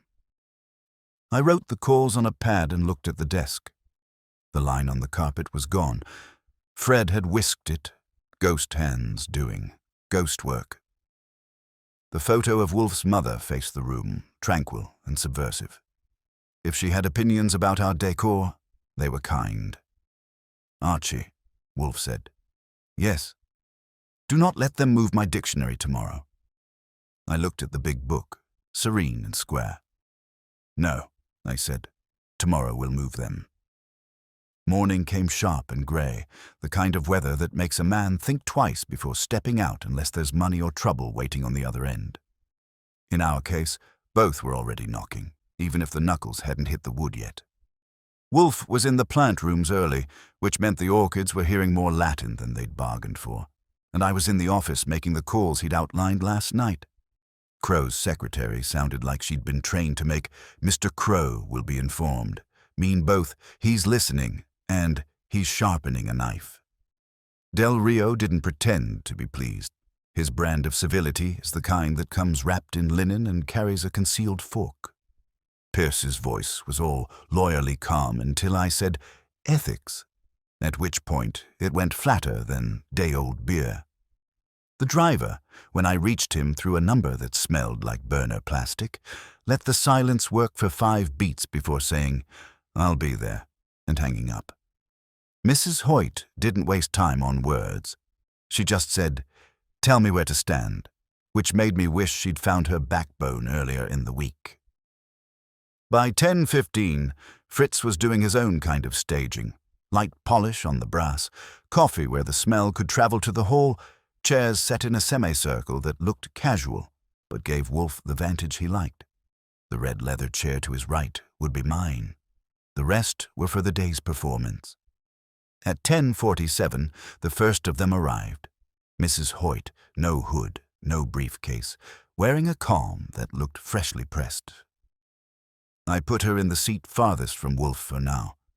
Distance is sometimes insurance.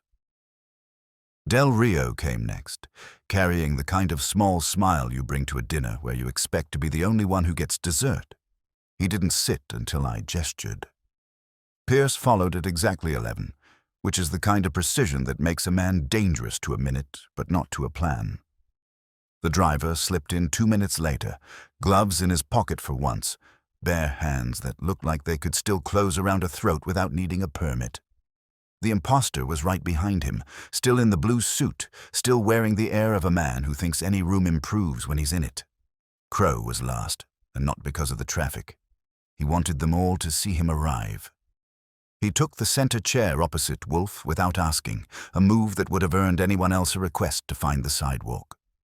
Wolfe let it stand, which told me he was saving the correction for later. When the door shut and the air settled, Wolfe leaned back, eyes half-lidded, hands folded. He didn't clear. His throat, Wolfe never needs to, but the effect was the same as a gavel.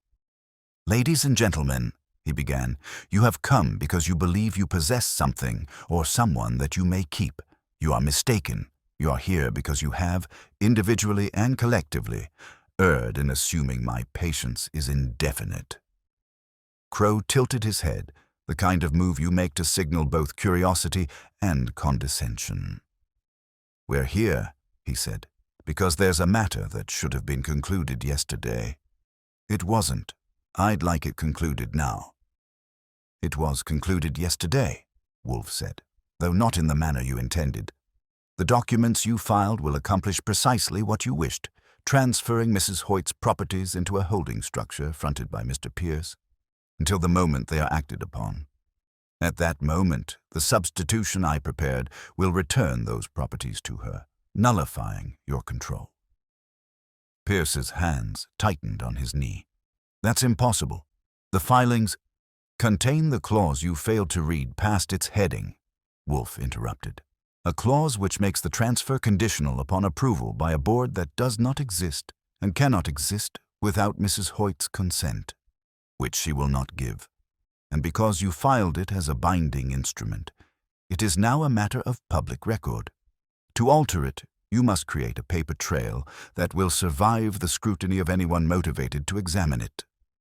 "I am motivated." The impostor's jaw moved, but no sound came out.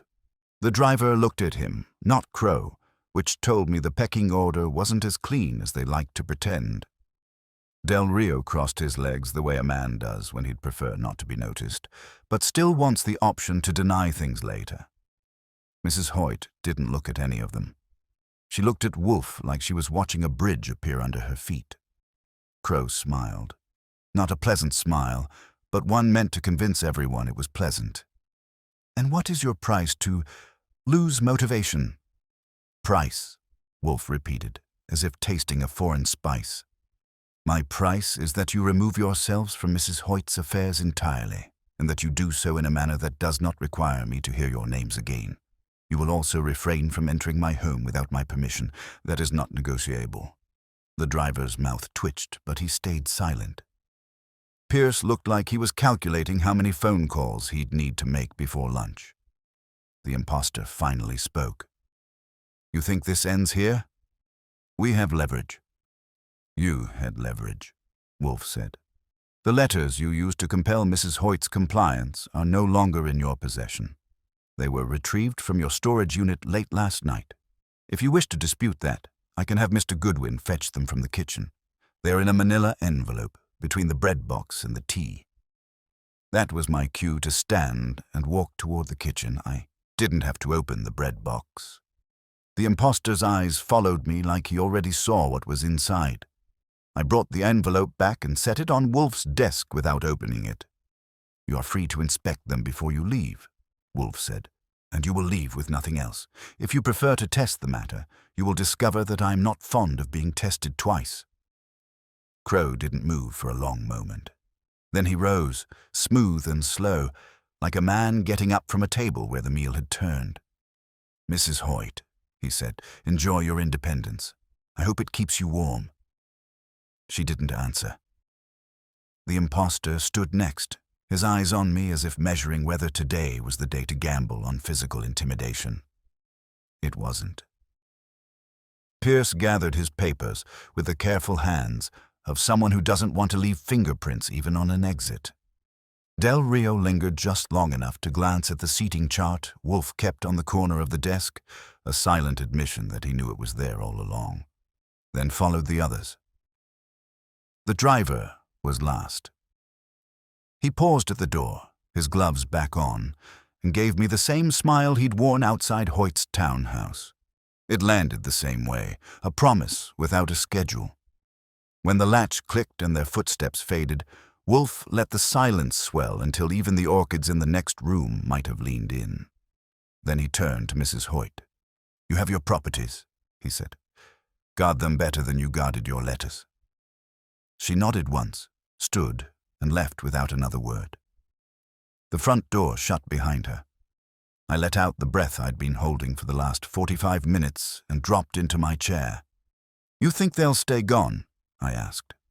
"They will," Wolfe said, "until they find another Mrs. Hoyt. It is their nature. Ours is to interrupt them." He reached for the bell and rang for Fritz. "Bring lunch," he said.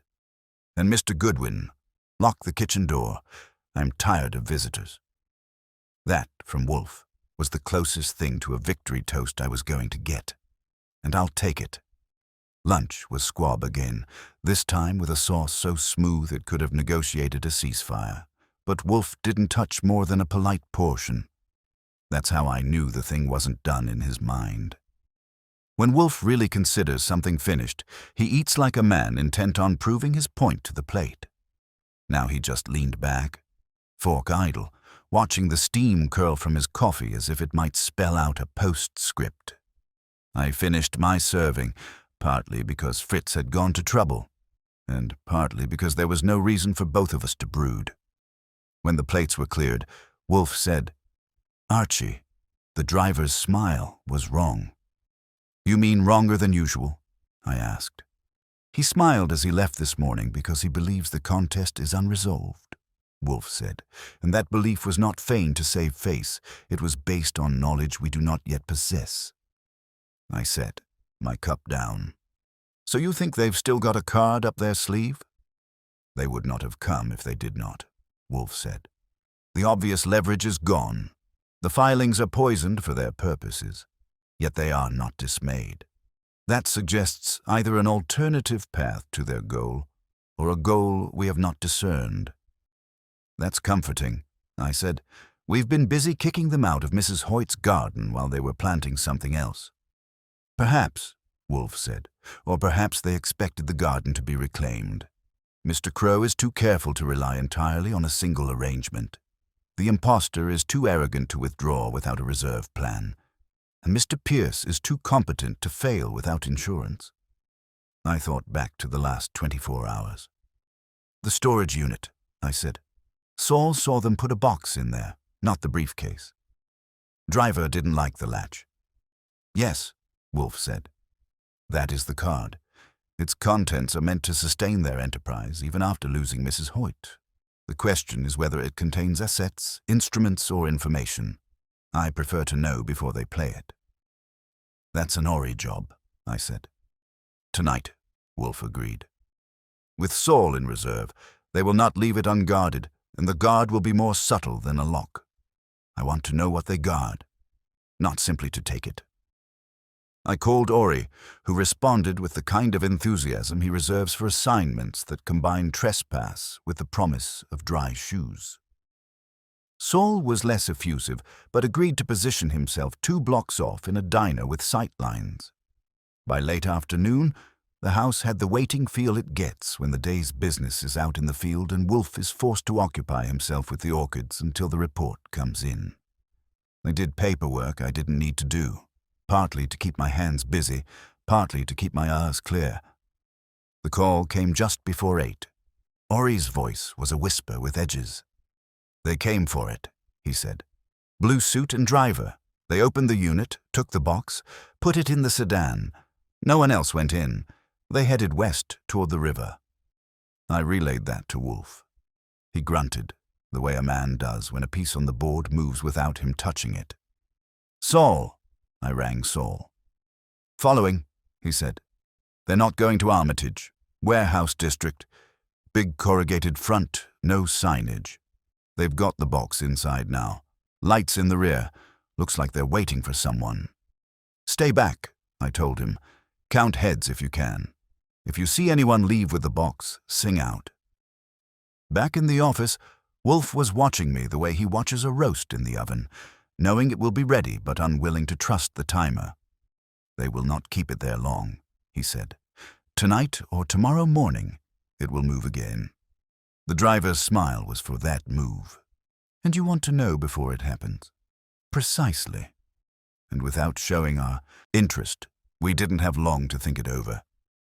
At 9, Saul called again. A van just pulled up. 2 men got out. One's the tie adjuster from the Charlemagne.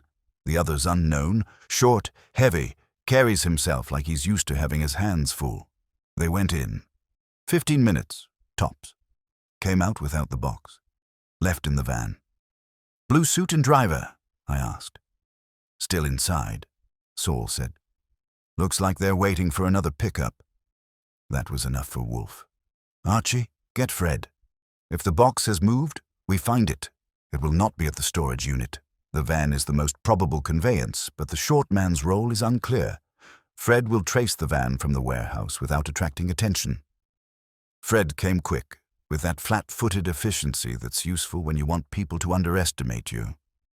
By 9:30, he was shadowing the van through streets that were just busy enough to make it easy. It went south, hugging the river, then cut east into a neighborhood of loading docks and silent cranes. At 10, Fred called in. Van stopped at a 3-story brick building, old freight elevator. Short guy stayed outside, smoking. Other guy took the van inside through a bay door. Door came down, no windows on the first floor. "Mark it," I told him. "Then keep a block away." Wolfe listened to the update without comment, but I saw the faint shift in his eyes that means the shape of the thing is coming clear to him. "They are consolidating," he said. "The box is part of a larger movement. Crow's personal presence was never required for Hoyt's properties. Pierce could handle that, but this requires the imposter and the driver both. That suggests currency or bearer instruments, possibly unrecorded. It also suggests urgency. Meaning if we don't find out tonight, we might not get another shot." "Correct," Wolfe said. "But we will not take it from them tonight. We will take it from them in transit, tomorrow, in daylight, where they will not expect interference from us. Ori and Saul will track them from their respective positions until the move begins. Fred will be on the van. You will be with me." That last part was new. "You're coming out?" I asked. "I am going," Wolfe said. "To the Belvoir." That was all he gave me until morning. At 11 the next day, the Belvoir lobby had the hum of people with money pretending to be late for something important. Wolfe sat in one of the wingback chairs like he was carved into it, eyes half shut, listening more than looking. I was angled at the elevators, watching for blue suit or driver. We didn't wait long. At 11:20, they crossed the lobby together, no box in sight, but their attention on a man in a grey raincoat who joined them near the revolving door. They spoke briefly, then all 3 stepped outside. I tailed them to the curb. The grey coat man hailed a taxi, but it wasn't for him. It was for blue suit and driver. They got in, and I caught the address the driver gave, the brick building Fred had marked. I signaled Wolfe, and we followed in a cab of our own, keeping back. When we reached the building, the van was already at the curb, engine running, back doors closed. Blue suit and driver went inside. 2 minutes later, they came out carrying the box between them. They loaded it into the van, climbed in, and pulled away. Fred's car slid into motion a half-block behind. Ori checked in from further down the street and Saul was parked ahead to catch them if they tried a surprise turn. The van took a meandering route, avoiding main arteries until it reached a quiet block lined with mid-rise offices. It stopped in front of a glass-fronted building with no sign, just a number. The driver got out, checked the street, and rolled the box inside on a dolly. Wolfe stayed in the cab, eyes closed, the way he does when he's filing away every sound for later use. "That," he said, "is their last stop before conversion. Whatever is in that box will be transformed into something else here. Laundered of paper, laundered of form. When it leaves, it will no longer be what it was. That is when we take it." I didn't ask how, not yet. When Wolfe says take it, he means with hands that will leave no prints and in a way that leaves the other party wondering whether they ever had it to begin with. What mattered was that the driver's smile was explained. It wasn't for Mrs. Hoyt at all. It was for this box and whatever they thought it would buy them. By the time we turned back toward the brownstone, the plan in Wolfe's head was complete enough that he didn't speak for the whole ride. He didn't need to. Whatever happened next would be the real ending, and Wolfe intended it to be one they'd remember. I won't pretend the next morning didn't start with me wishing the thing would end itself while I finished a second cup of coffee. No such luck. Wolfe came down from the orchids with that look that means he's counted the petals and the sins and found a use for both. He didn't ask what Saul, Ori, and Fred had. He told me what they were about to have. "By noon," he said, settling, "the box will leave the conversion office changed only in the minds of the men who moved it. Mr. Panzer will be at the curb he favors, Mr. Cather a block west with the traffic, Mr. Durkin with his honest face where he can be mistaken for a man waiting for a bus. When they lift it, we will borrow it and return an imitation adequate to their vanity." "You've rehearsed the steps?" I asked. "I wrote them," he said. "Eat." I tried.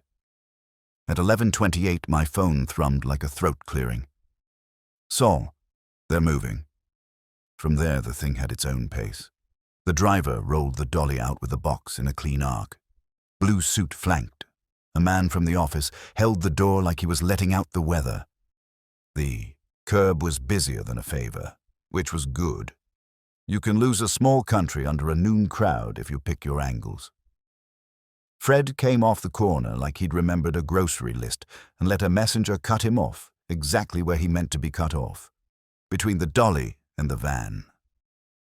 Ori brushed the driver's elbow, apologized with a face that mothers forgive, and palmed the handle for the breath of a second necessary to stick on what he'd palmed earlier. Saul, across the hood of a taxi, said 6 words to a man he knew would always look where a stranger pointed. "Is that your kid in the street?" Heads turned the way heads turn when anyone says kid and street in the same sentence. Fred lifted, slid, and set.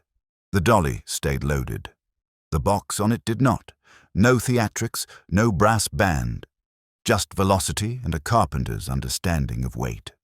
Our box, identical twins, are born every day in Brooklyn if you pay in cash, took its seat in a sedan that had been double-parked so guiltily it looked innocent. The driver, our driver, had his hands full of apology and a new box that felt like the old one. He didn't open it. His job was moving, not thinking. He moved. When the van door thunked, Saul exhaled into my ear. Clean. I got back to the brownstone with our guest just ahead of me and put him on Wolfe's desk like a citizen returned to the precinct. It had the same tape corners, the same scuffs, the same promise of trouble. Wolfe eyed it as if it had asked for a dictionary and then moved it. "Archie," he said. I cut the tape and folded the top back. The odor you get from paper that's worth more than you want to admit is a little like dry envelopes and a little like old money that's learned shame.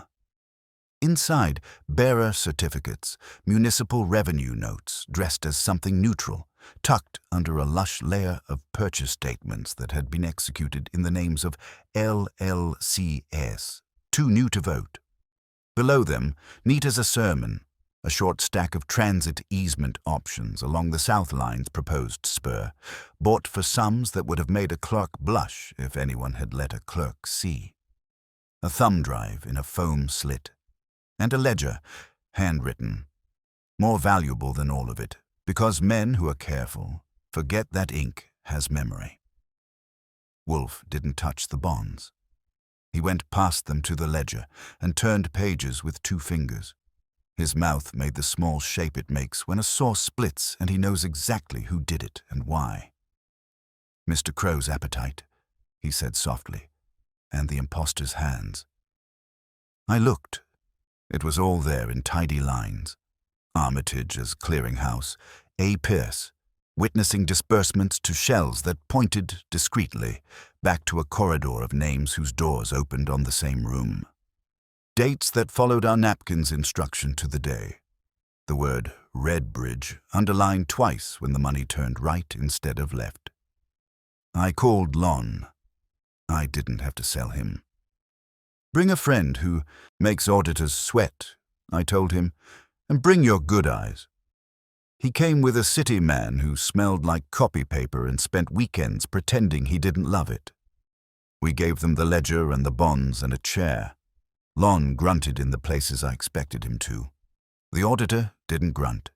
He made small, neat notes and asked me if the phrase staple conversion meant anything to me. I told him it meant whatever it needed to mean for a headline.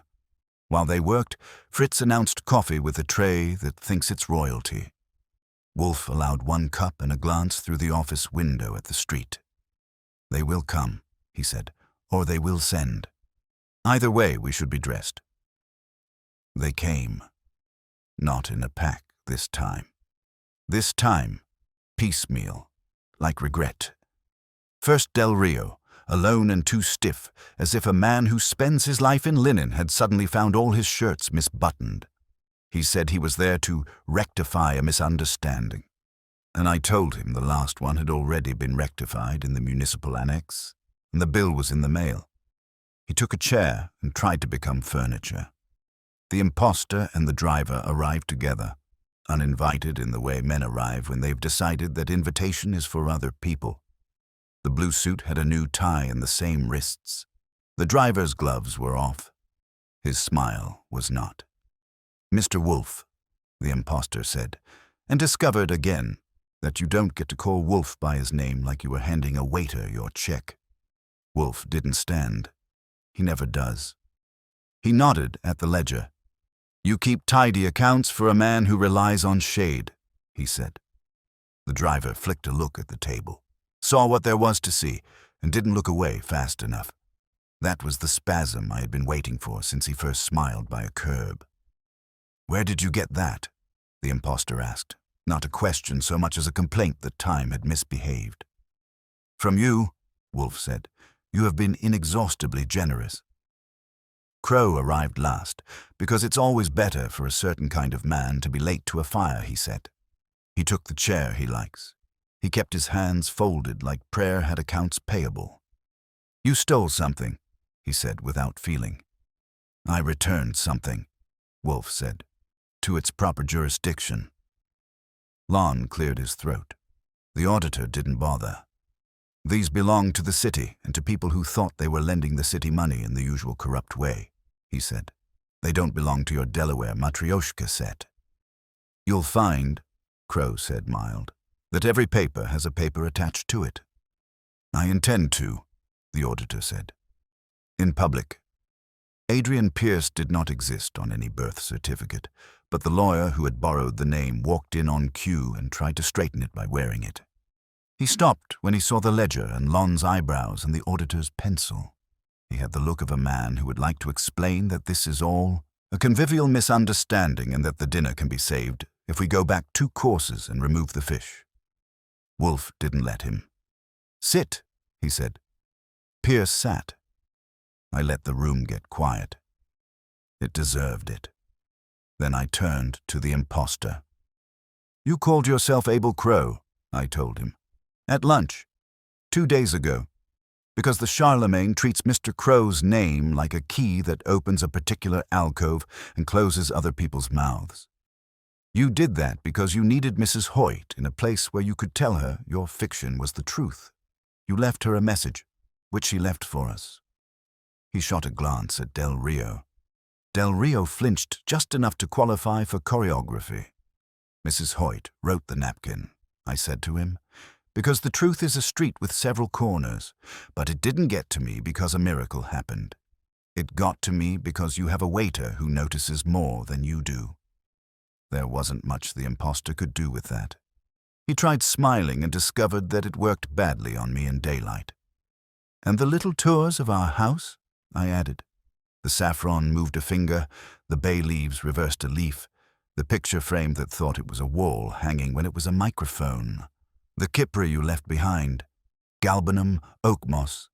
Not you, her." I nodded at Del Rio. "Your hostess, the one with the hair like a swan and the perfume that thinks it's subtle. You didn't send her here to beg. You sent her to look, she did. She planted the wafer in the frame and went home with your thanks. You later sent the driver and a string and a theft that you pretended would never be called by its name." Del Rio found a place inside his smile to hide a tremor. "I am not." "You are," Wolfe said without volume, "but today you have the considerable good fortune that I am not a policeman." Crow's patience, which is considerable when he's eating, was not equal to an empty table. "What do you want?" he asked. "Nothing," Wolfe said, and meant it. "You will never again use Mrs. Hoyt's fear to lubricate your machines. You will not use my house as a measuring stick. You will not presume that because a city is corrupt, you are entitled to corrupt it further. You will, in short, desist. The ledger and its contents will find their way to those who will make your evenings less convenient. That is all." "It's not all," the imposter said, "because a man like that can't let anyone decide where all is." "You can't?" "Mr. Goodwin," Wolfe said, not turning his head. I was already standing. The driver looked at me and at my hands and decided, correctly, he was done for the day. Pierce tried the law. "You obtained those materials illegally." Lon took that one, because he enjoys dessert. "We obtained knowledge," he said. "The materials were going to fall off a truck and complain to me anyway." Del Rio stood, smoothing an invisible wrinkle that wasn't in the linen but in his employment. "I will," he said, and didn't finish it because there was nothing safe he could say he would do. Crow rose last. He looked at the ledger with a very small curiosity, the way a man looks at a painting he doesn't understand, and then at Wolfe like he wanted to buy him and put him in a room to admire on Sundays. "You've made an enemy," he said, absent of heat. "It's not romantic to make enemies as you age." "It's not romantic to choose them badly when you're young," Wolfe said. "Good day." They went, because men like that always find a reason to leave a room they cannot arrange. The door took a breath and remembered how to shut itself. Mrs. Hoyt had been in the front room. She stepped back into the office when Crow's car noise receded. I handed her the manila envelope with her letters inside. She didn't open it. She held it like something she'd stopped expecting to hold. "I don't know how to," she began. "You already did," Wolfe said. "You wrote on a napkin." Her mouth made a shape that could, if you were feeling charitable, be called a smile. "I wrote because I was afraid, not because I was brave." "Fear correctly directed is a virtue," Wolfe said. "It keeps people from foolishness. It brought you here. It will keep you from going back." She nodded. She asked nothing about the bonds, the ledger, the men.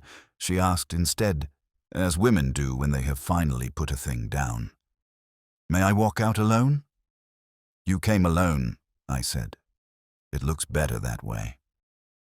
When she was gone, Lon closed his folder with the care men use at funerals and put a hand on the auditor's shoulder. "You'll do your dancing," he told him. "I'll do mine." They left too, and for the first time in 2 days, the brownstone took a breath that wasn't borrowed. Fritz brought beer like benediction. Wolfe poured with accuracy. He didn't drink immediately. He contemplated, which is drinking by other means. "You were right about the driver's smile," I said. "It was for the box." "It was for himself," Wolfe said. "A common error. Men of his vocation consider their cunning a ration that can be stretched indefinitely, and then they find they have eaten their share." He lifted the glass, sipped, and set it down with precision. "Bread," he said, almost to himself. "They sent me pastry and told me to forego bread. They will learn I am absurdly attached to bread." "You and civilization," I said. He allowed a sound that, on any other man, would have been a laugh. "Civilization," he said, "is the arrangement of appetites so that no one thinks his own is the only one worth feeding." I leaned back and let the chair find me. Outside, a truck coughed, a bus sighed. The city did its noises. Inside, the dictionary sat where it had always sat, uncompromised and square. No one moved it.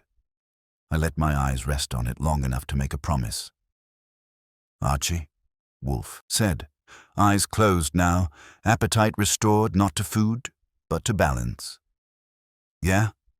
Lock the kitchen door," he said again, soft, ceremonial. "And tell Fritz that tonight we will have decent bread." "On your per diem?"